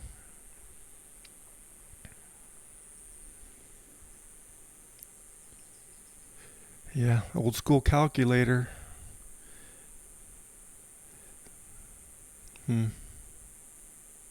Both thousands and millions. Wow. Huh, interesting. Let's see. Fairbank was a railroad town from 1881 to 1966. the railroad stopped and picked up passengers. Wow. Some China, railroad China. Wow. Oh, look at this, an old 1890 railroad ledger. Oh, hey, I kind of remember old pencil sharpeners like that. A lot of bones and antlers. Cool. I will not be mean to the teacher. I was never mean to my teachers. I was a parent's dream in school. Welcome back, Mrs. Kirk. Mrs. K. Oh, hey, check this out. This is a teaching contract they had to sign back in 1923 with Tucson Public Schools. 1923. Not to get married. You had to promise not to get married, not to loiter in downtown ice cream stores, not to ride in a carriage or automobile with any man except her brother or father. Yeah, take a second and pause the video and check out some of these rules. Wow. I'd say these days they've relaxed their rules a little bit. Here's another view. It's a small little museum, but it's got a lot of neat little stuff. See, we have some look like kids' scissors. Skates, roller skates, steel wheels, books that they would have read. Wow, that is neat.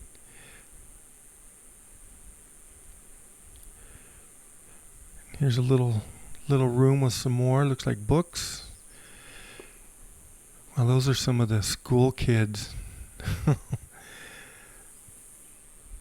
Oh, here, and then they even had, this is how they measured the kids, and that's painted onto the wall. It's covered by this plastic. Wow. It's all original right there.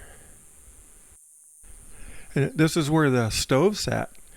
And on each side of this partition, you could see the smokestack went out of the building. Let's go check out this room, see what we can find. Looks like some books, some more like a little library. Well, let's check this out. It's a model of like a Spanish fort or something. The Presidio Santa Cruz. Oh, you know what? I saw pictures of this when I was doing a little investigating. It's like some old adobe ruins that are out there. And I think you can walk there from here. But it's a little bit of a walk. I don't think maybe I'll do that. But there is some good detail here. It's like, yeah, it's got big thick walls.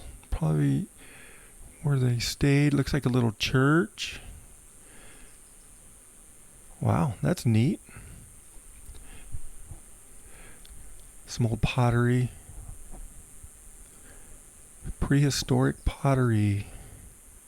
Some more grindstones. Arrowheads. Looks like an old ashtray there. I'm just kidding.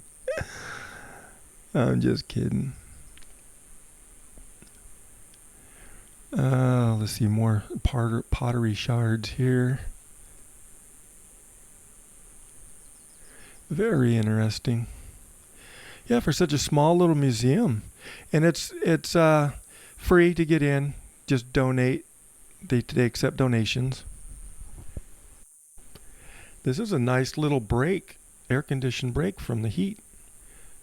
So see, there's a picture of that stand. I wasn't sure what it was, with gas pumps. And also we have a picture of, I kind of thought it was a railroad, but that was the station, where the depot where they drop materials off. Well, this is inside the museum. They have some of these booklets with lots of information about the town. Wow, that's cool. Well, the good news is I talked to the gentleman in the museum and he said the cemetery is only about a half a mile up here, so it's not worth going to get the bike out for that. You know, it's a nice little walk. Some high clouds a little bit, keeping the direct sun off of me. It's really nice. That was a neat museum, huh? A little schoolhouse. It was a two-room schoolhouse at one time. And I kind of like the contract for the teacher. Boy, she had to almost be a nun to be a teacher there. So I thought that was really interesting.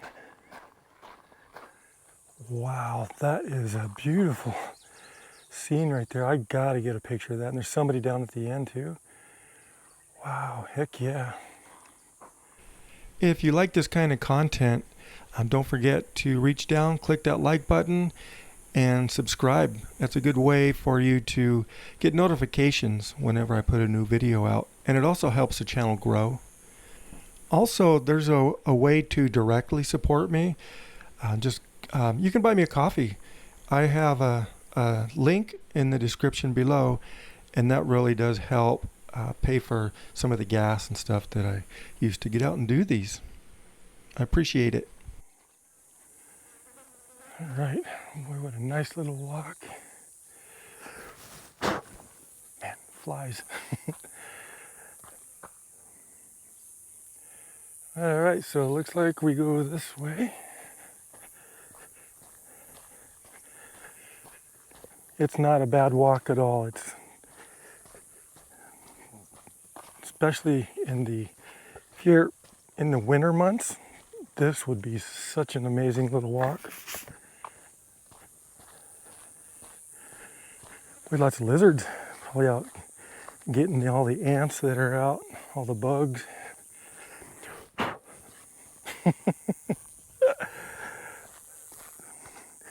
Uh-oh, looks like ants might be scurrying back to their nest now, starting to heat up some.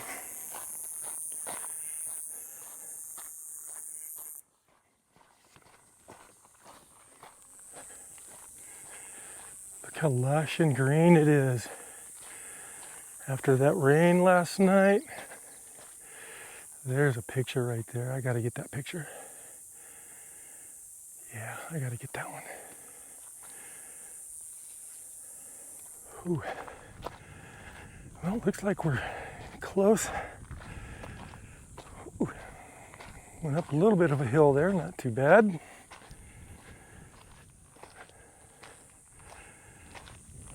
Looks like a small little cemetery. Wow, just a sea of mesquites. And you can see over there along the river those bigger trees.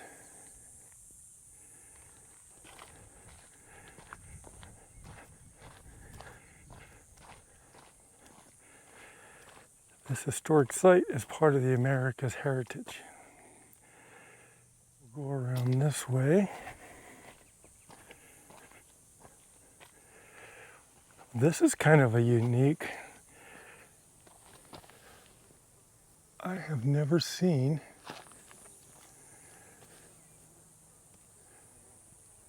all sorts of stuff. I haven't seen a bush like this before. All you botanists out there, please, please tell me what this is. It's almost like a tree that was taken over by something else, but those are really cool.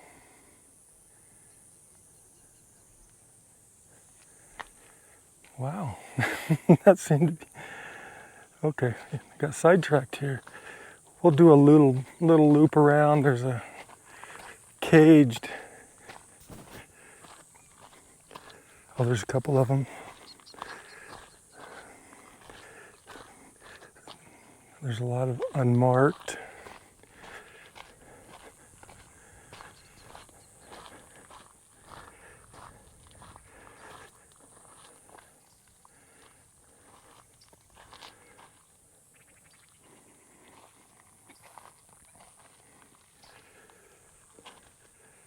It's kind of scattered around out here.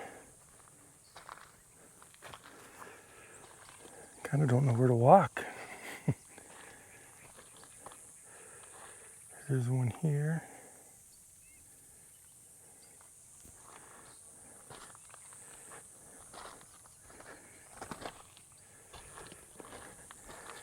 This one had some brick outlining it. It's a little bit bigger than I thought. They're all unmarked, but you can see there's quite a few. They're just scattered around up here.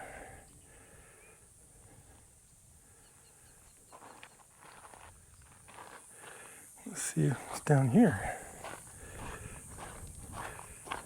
Up here you're on top of this hill, so a little bit of a breeze. It feels really good. Yeah, they're just scattered all. Oh, here's one that has a, this one might be marked. It's got some concrete surrounding it. Oh, yep, there's a name.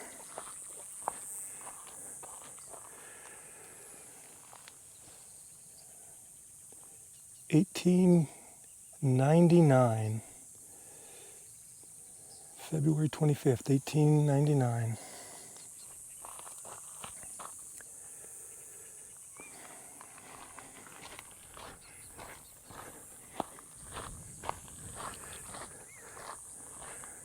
So these over here are marked up a little bit better. Must have been a baby here. Teddy bears.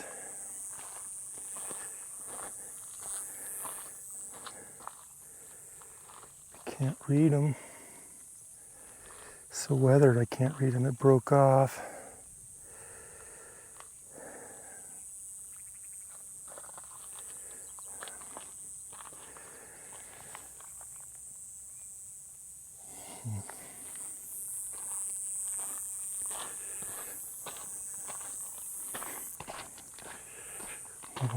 This was another neat little place to visit while you're here.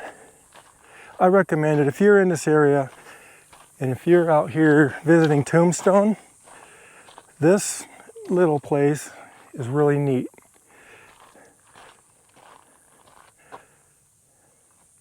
Let's see, we'll go this way.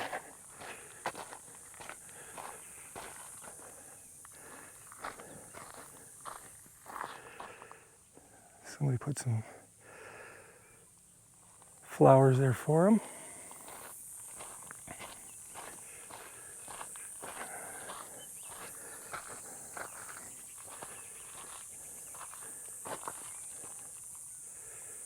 There's a family plot probably, huh?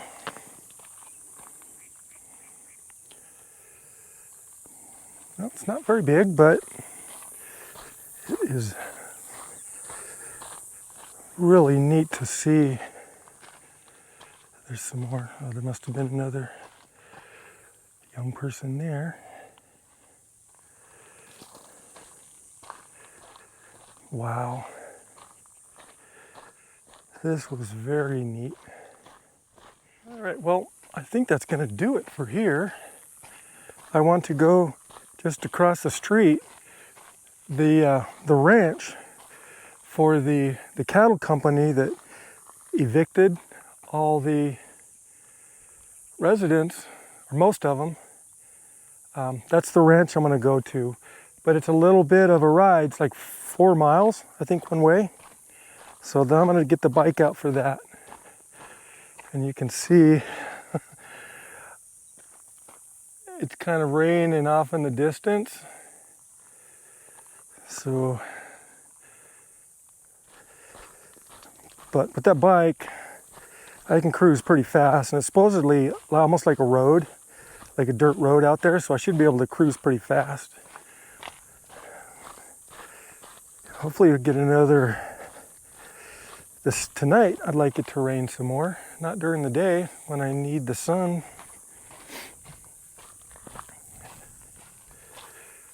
Wow, pretty. All right, well, I will meet you back at the truck. I know we got something good. got something good. Something good. We got something good. I really enjoyed that town. But man, I see these clouds are getting a little bit darker, and the trailhead I want to start off on, it's really close. It's just actually across the street. Look how dark these clouds are getting in rain. Wow. I was really hoping to get to this ranch, so we're gonna give it a shot. Look at that rain right up there. And you can see the trailhead's just across the street. But we'll get over there, get parked, and we will give it a heck of a shot. Hopefully the road is good enough.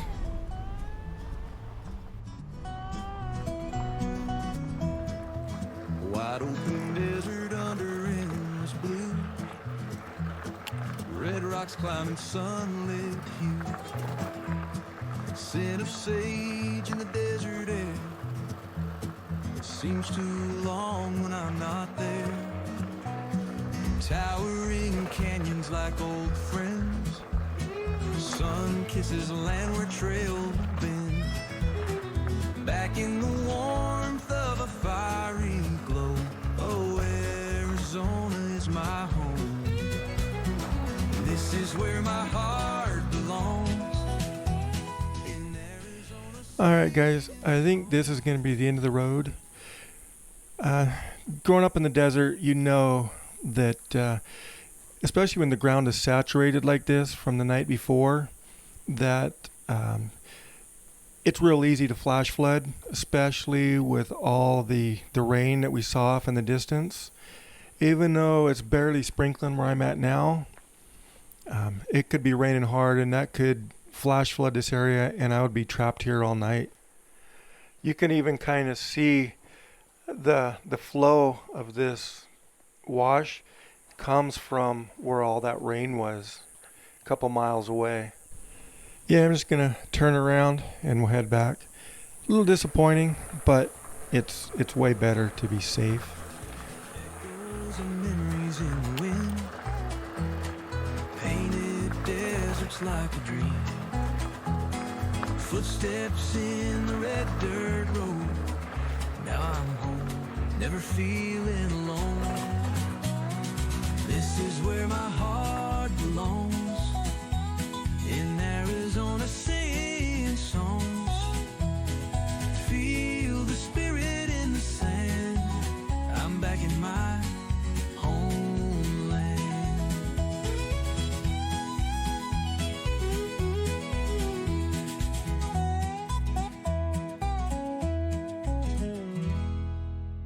All right, we're all loaded up with gas and ready to hit the road again. There's a pretty view right on I-10, something like this. And then also right up here is a rest area. If you ever on I-10 headed east towards Wilcox, or even if you're heading west, I suppose, there's a great little rest area up here. Kids can get out, stretch their legs. Adults have a really pretty view. There's even a pretty big dog park, or dog walking area at least. Yeah, there's a lot of rocks. The kids can get out and play. Let them wear off some of that energy from sitting around in the car all day. This is just a gorgeous area. All right, here's the rest area. I think we'll take a quick stop, just kind of show you around some. If I remember right, there's a lot of semis that park in here too. Yeah, they've got a pretty big parking area for RVs and campers. Looks a little bit busy in here, doesn't it? All right, this is a good place to stop. All right, let's go take a quick look over here. These are the rocks I was telling you about that the kids can climb on. Just look at that view over there. A lot of semis too, look at that. Look how big that boulder is right there. Man, that's the size of a 2-story house.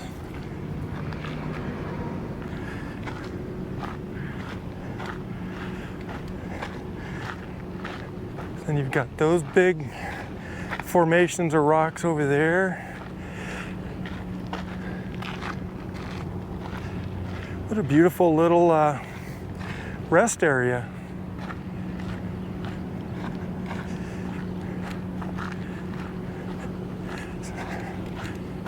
Look at that all the way. You can see all the way over there. These big, huge rock formations. Across the street here. I don't know if you can see it, how well you can see it, but up on top of that hill right over there, there's a big boulder resting on the one below it, and it's just kind of balancing up there.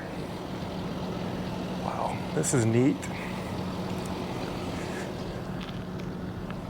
This is beautiful.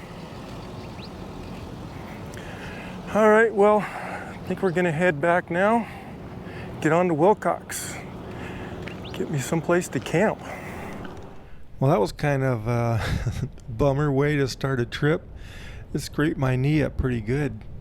I was wearing the wrong shoes on that type of rock, so it's my fault. It's my fault. But anyways, wow, just look how gorgeous the weather is right now. But just like every desert, Arizona desert in monsoon season, yeah, you've got a really good chance that the storms are going to come up like this and probably get some rain and lightning and thunder. It's kind of hit and miss, but it's just gorgeous right now. And since it's pretty early in the afternoon, I have to check into the KOA I have reserved, and then that'll give us plenty of time to get out and check out some of the old Wilcox town. And also I wanted to run out to the cemetery. There's one of the Earps are buried out there, and I wanted to check that out as well. All right, we've made it to Wilcox, and first thing I got to do is get to this KOA. Storm clouds are brewing. All right, that was easy to find. It's not too far off the freeway. You can kind of see it right there on the left. But I'm gonna get in here, get checked in, and find our spot.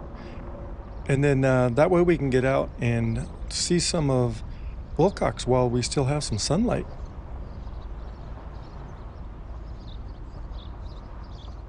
All right, let me get parked and checked in.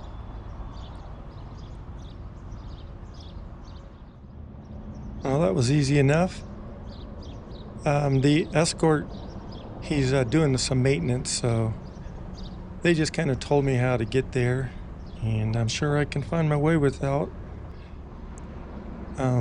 being shown the way, which they usually do that at KOAs, but hey, look at this, it's not too busy. Wilcox in monsoon season. Still a little warm. This is a nice little campground. And by the way, I did not, I couldn't get a cabin tonight, so they didn't have the same deal I had before. All right, so there are the tent spots. I'm not gonna park or anything yet. I just kind of wanted to know where they were before I headed out. So I got my bearings.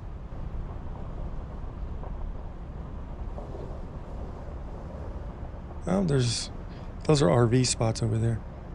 All right, I know where they're at, so let's go check out some of the town. All right, so first thing I'd like to do is we're gonna head down to, I think it's the old, like, Main Street.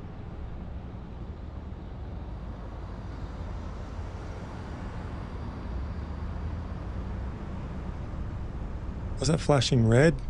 It's a four-way stop. Looked yellow for a second. Oh, there's some old buildings. Oh, look at that. It looks like a restaurant with a train cart there.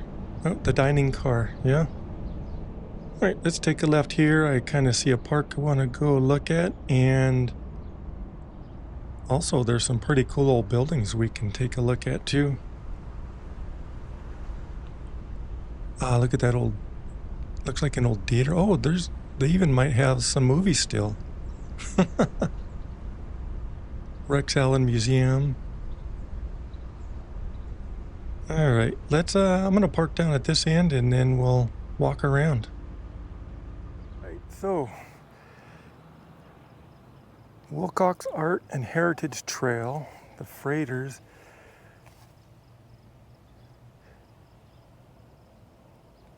Team of Oxen, Bullwhacker, Joe Buzenbark, Bullwhacker with Team of Oxen. So they were, in 1880, they were a main distribution for goods to be freighted to the forts and mining camps. So this was kind of just like a middle place where everything would come in here and they'd distribute it out. They'd usually spend the night at the hotel and then take a stage to their destination. Warren, youngest of the Earp brothers, was a stage driver. Interesting. But this is kind of the old part of Wilcox, Main Street. I tried to get into the Rex Allen Museum. Said they were open till 5, but they're closed right now. So that's too bad. That has a feeling of an old bank or something. The Keeling Schaefer. Wine, something to do with wine. There's old theater. What's playing? Despicable Me and Parent-Child Paint Night. Wilcox Historic Theater. And there's another museum that's not, we'll pass over here first. Rex Allen statue.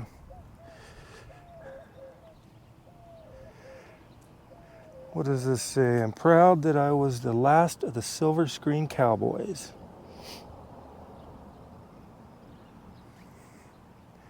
Beloved father. Let's see. December 31st, 1920 to December 17th, 1999. Look at that. Looks like turquoise, but it's probably what, copper ore or something?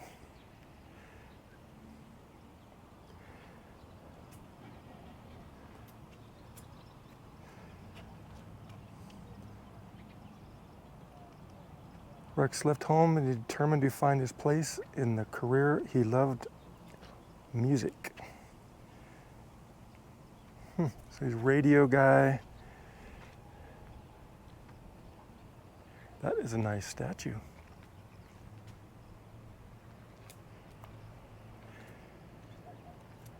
His recording career launched with Mercury Records in 1946.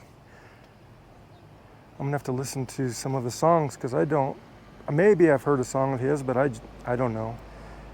I'll have to look it up. He narrated more than 100 nature films for Walt Disney. Wow. Streets of Laredo sold over 3 million copies. Okay, so I probably have heard that one.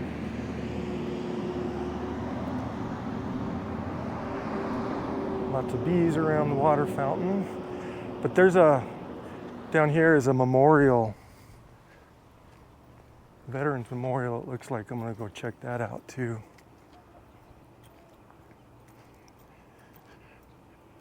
And I thought I saw I think straight ahead of us maybe is an old train station. And I saw an old caboose or something over there too. We'll stop and see that. The palace. The caboose is a restaurant or something, the dining car. That's what I saw. Wilcox Art and Heritage. The first Southern Pacific train arrived in Wilcox in August of 1880. General Orlando B. Wilcox. Okay, so now we know where Wilcox got its name.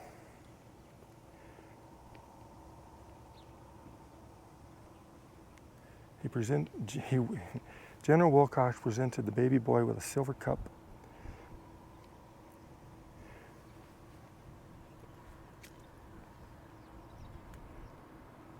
All right, let's go check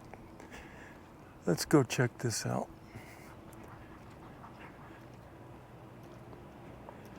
I see boots, a helmet, and a gun.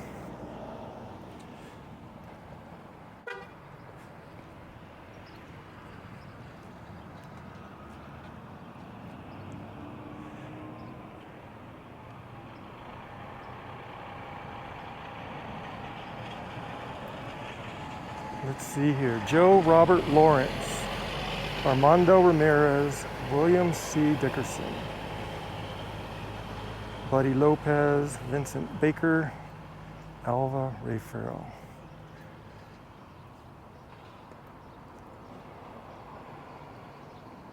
So these were Vietnam veterans, looks like. Dedicated to Wilcox area, veterans who honorably served in the military forces.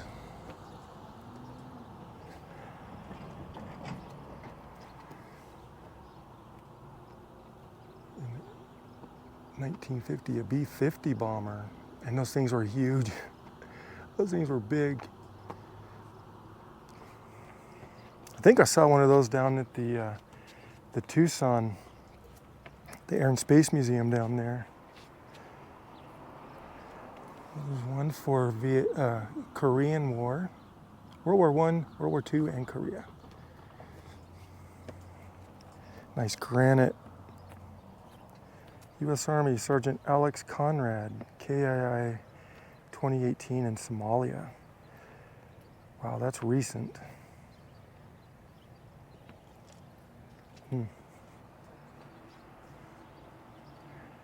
I like this statue here. The boots. I guess it's a little monument. I don't know if it's a statue. Is that a statue or just part of the monument? It's really done really well though. A lot of detail in that. It's beautiful. All right. I want to go take a look. I thought there was another. Let's go over here and see if this is like an old train station. Oh, look at that old light post.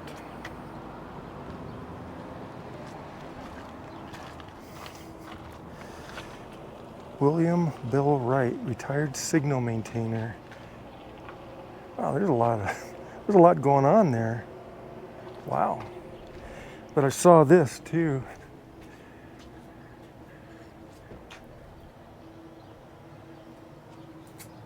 Looks like an old phone booth, a concrete phone booth or something.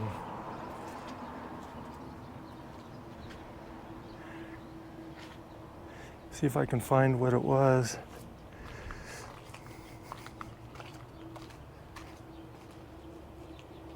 It's neat.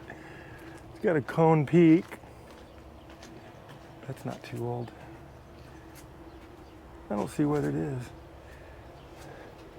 A nice steel door. That's unique. And it locks. Huh. That's interesting. But this, I believe, I'm going to come out here so we can get a better look.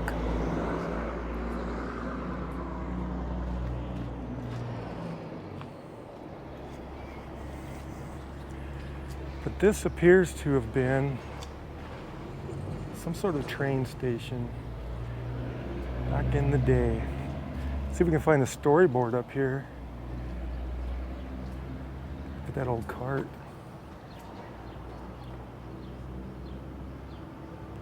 Oh, I see some signs up here.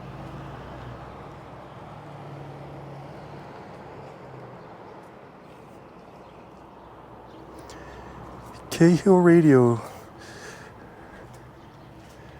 Okay, yep, it's a depot. Oops, sorry. Wilcox Depot. Completed in December 1880. It's the last original redwood depot in the southern line. Wow, it was renovated in 1997. 2 years of drought killed a lot of cattle here. Wow. And I see a lot of these neat little train mock-ups. Famous people in Wilcox. Fritzy Schiff, Susan B. Anthony. What? Susan B. Anthony, the famous crusader for women's right to vote, came to visit as a young lady. Oh, came to visit a young lady. Huh. From her family who was married to Frederick Remington and his wife Eva.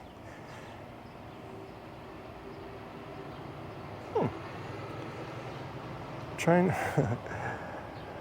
to take a bath, she became very annoyed as the water kept splashing over the side of the tub and ordered the train to stop so she could finish bathing.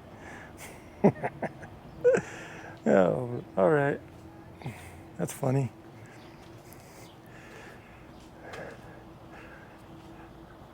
Another old cart. Well, let's see if there's anything down here. I'm seeing a caboose across the way over there. We'll go see what that sign says too.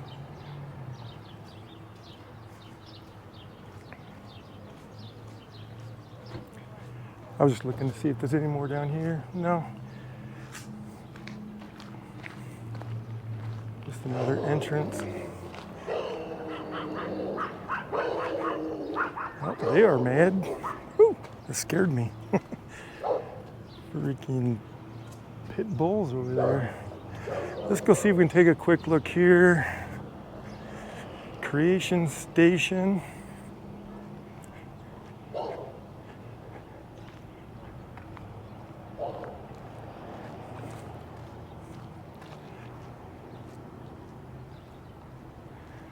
right, see, it's not a caboose, that's an old rail car people would travel in. We got a full-size, or life-size checkerboard. All right, well, the sign is upside down.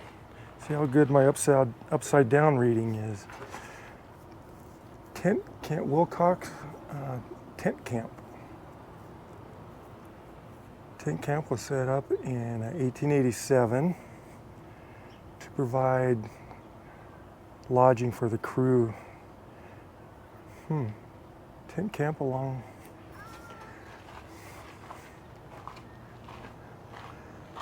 Let's see what this sign says. Anything? Sideways. We'll see how my sideways reading is too. The mascot and the Western Road. Oh, mascot. Oh, look at that. Built in 1915 to carry passengers and supplies 16 miles to the Mascot Mine. Well, there you go. This was the cart they used.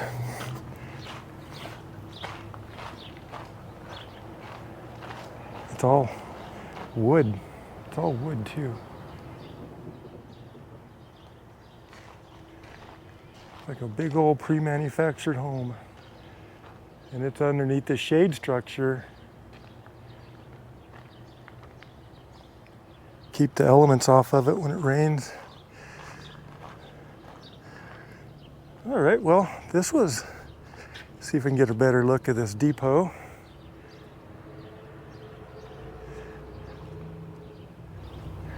This was interesting. Now there is a cemetery that I wanted to try and get out to pretty quick. It's not too far out of town. And it supposedly has one of the probably one of the lesser known ERPs. I don't believe it's one of the 3 that you know about from Tombstone. I just want to take a quick look at this restaurant to see if it's like yeah, it's an old caboose. That's cool.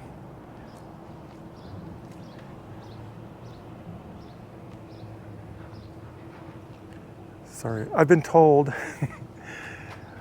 it's been brought up that I say cool and neat too much. So I'm working on trying to get rid of that, because that comment was correct. I do that. Hard habits are hard to break like that, old habits. So there's some more. Oh, there's the Chiricahua Museum. I was told to see if we can get in there too, but it's closed. And the reason I said to try and go in there is the Chiricahua. That gentleman who runs that has been here he's like 80 years old, and he has been here forever, so he knows a lot of the history. And I was hoping to go in and pick his brain a little bit, but unfortunately, it's closed.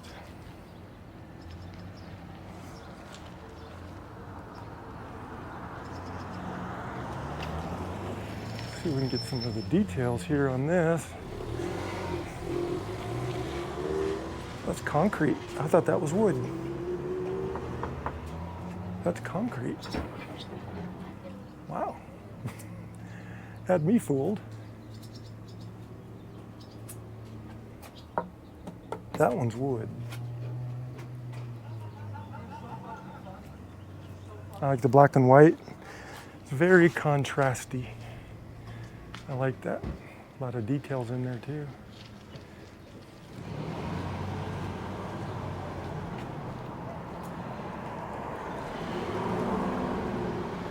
Friends of the Library, friendly bookstore.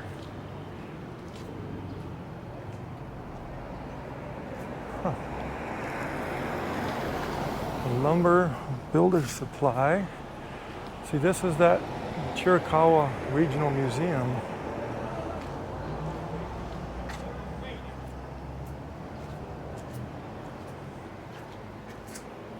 See if we can see inside. That'll give you some idea of what might be in there.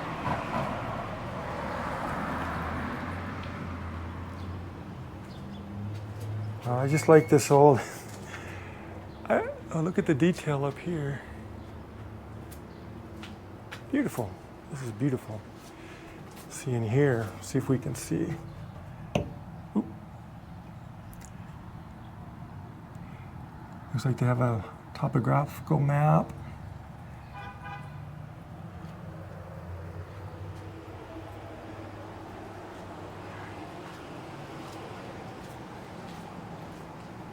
This old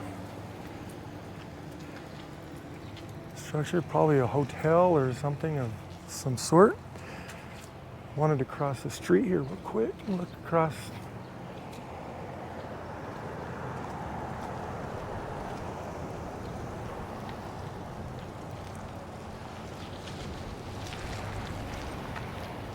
I saw this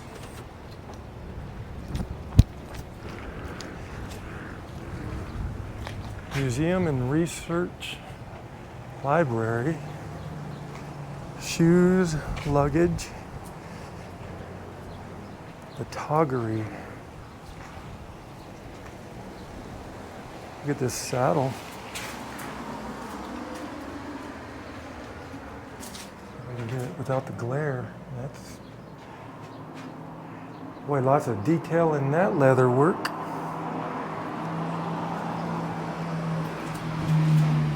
Look at that. Blanket of some sort, City of Douglas. I wouldn't have run over you. I got a big old That's good. camera on the back of the wheel. Okay, thank you. Historical Society.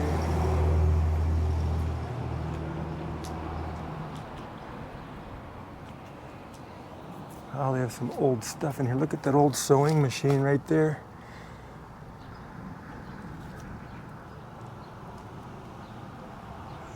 An old oven of some sort back there. Is that like the original Easy Bake Oven? Wow. Look at that old stove back there too. So this is part of this museum and research library. I wish it was open. Go see what they have inside. A lot of old branding irons. Look at that. That is an old mouse trap, but man, what did they catch? They had to catch huge rats. Small metal working.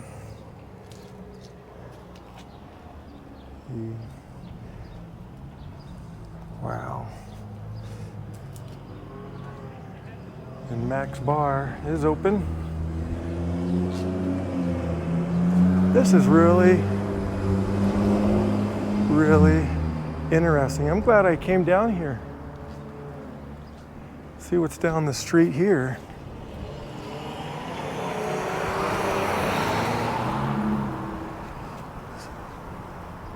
So we're talking, what, 1900s when it was its heyday, or it's when it started. So you can see some more of the town.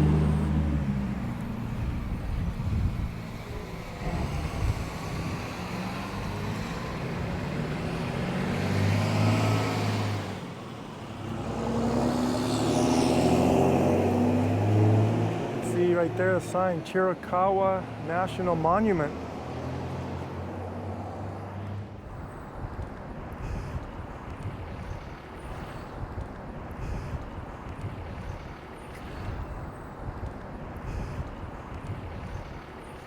All right, well, I think I'm gonna head back to the KOA.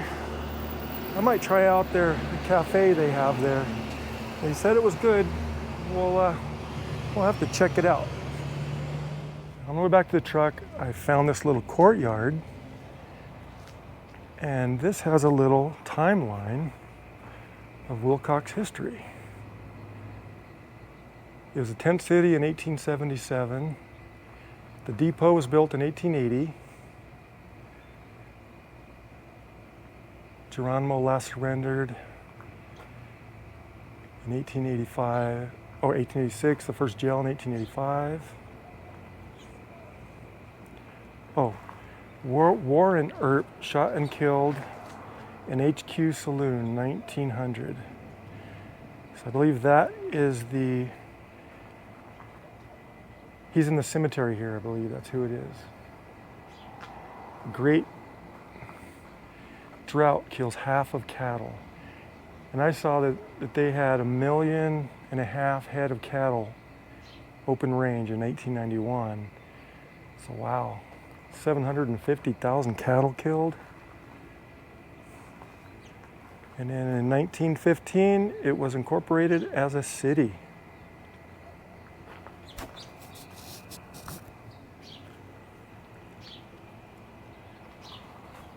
Oh, I'm glad I found this because this really gives you a brief account of Wilcox history. Well done, Wilcox. Well done. And this is the courtyard that I happen to be walking by. All right, well, let's see. Twisters is playing. Look at that. It has that, definitely has that old time feel. I remember something like this in Blythe, California, when I went to see Star Wars back in 1970, 76, 77? Oh, what do we have back here?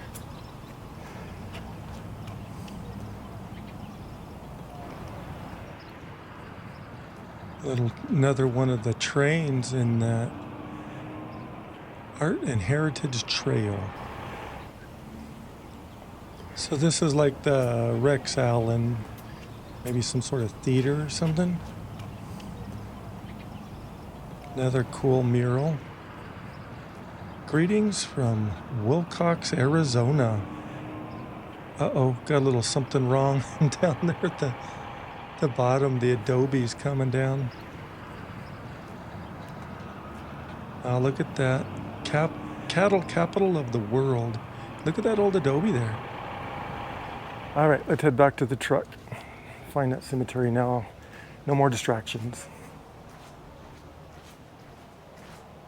Historic cemetery. So out here it's the gravesite of Warren Earp.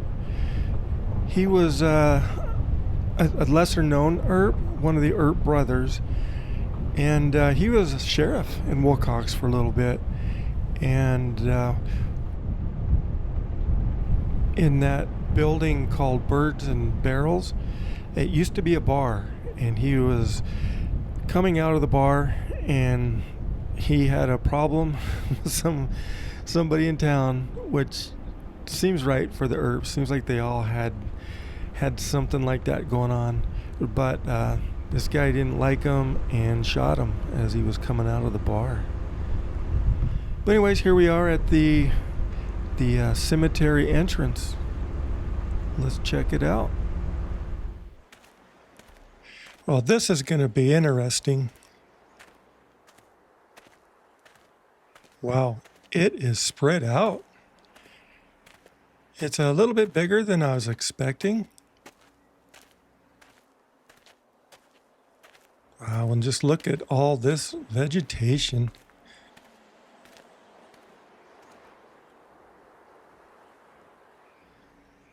Wow, look at this. Yeah, definitely has that old Western feel.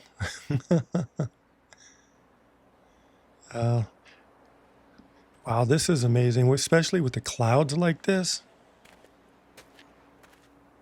Adds a lot of atmosphere. So let's see. Bosenbark, early 1900s. There's a bird over there on that plant. He found a nice little spot to sit up there.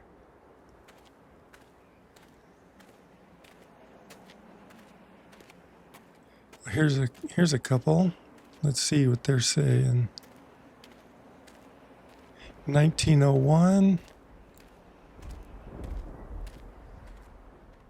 Oop, I hear thunder.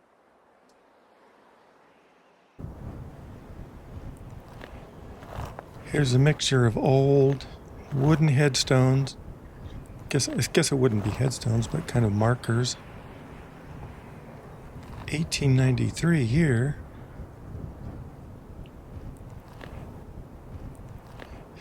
But I saw this over here.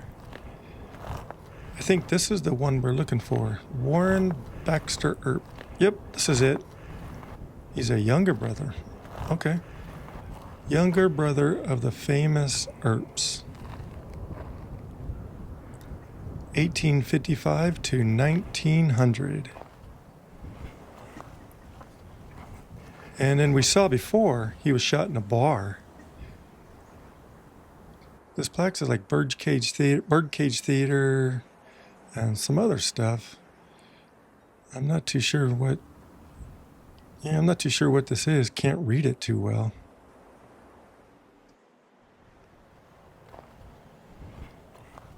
It's kind of hard to read with the rust like that.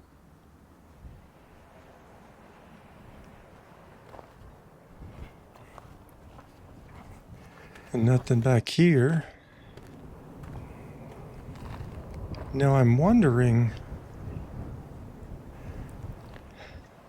I guess this is where he was buried. It's not just a memorial or something. All right. 1823 to 1912. November 14th, 1886. The father. Gillespie, I guess that's his name. That's how you pronounce it.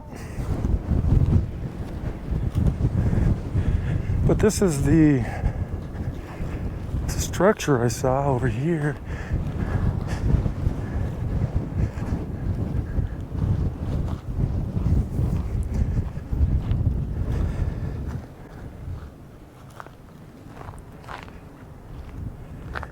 I like this. This is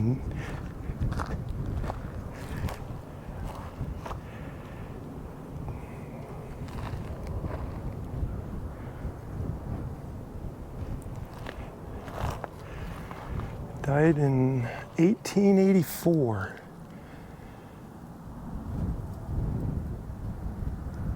I can't read down to see how old he was. I like that stone barrier. How they use the grout with these stone in between, seal it up a little better.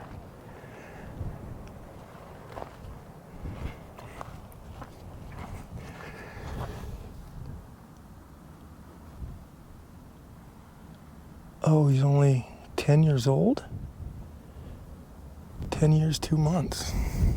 I think that's what it says.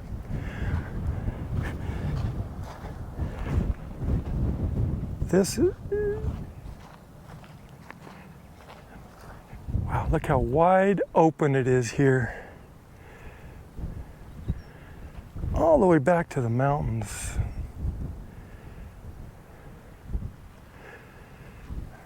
Rain off in the distance.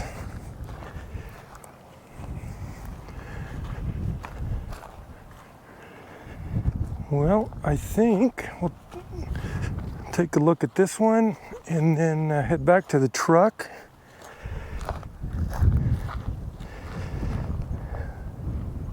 This is the one we've already seen. Okay. So, yeah, the truck's just down right over there.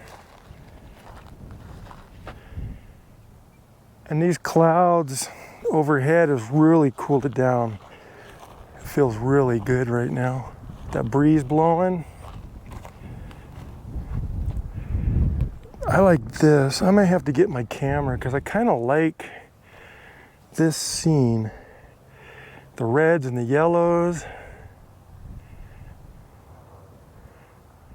The distant headstones and markers. Yeah. I'm gonna go get my camera, see if I can't get a shot.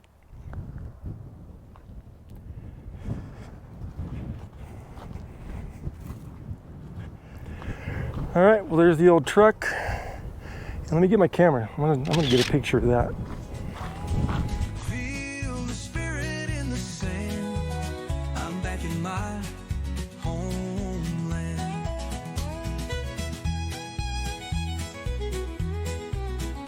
From the Grand Canyon to Sedona's light, cactus shadows in the twilight. Morning breaks with a rosy dawn. Feels so good to be back home.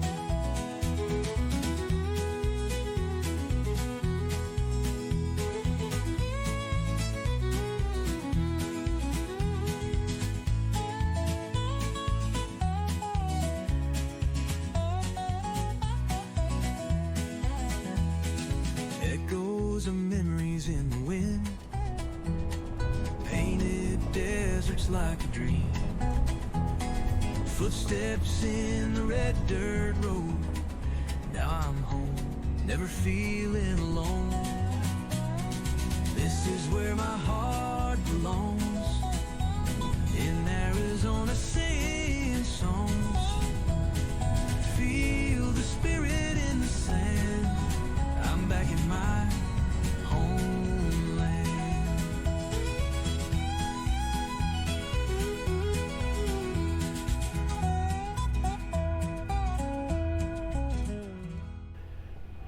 You know, not too long ago, something like this would have really bugged me, been annoying, but not anymore.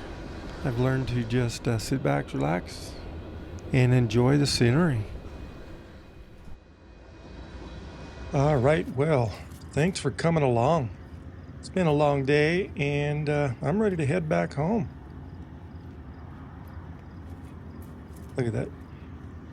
Getting the camper all ready. It's going to be comfortable in there. All right, well, that is going to do it. So I'm going to sign off, and just remember, never say goodbye. Always see you later.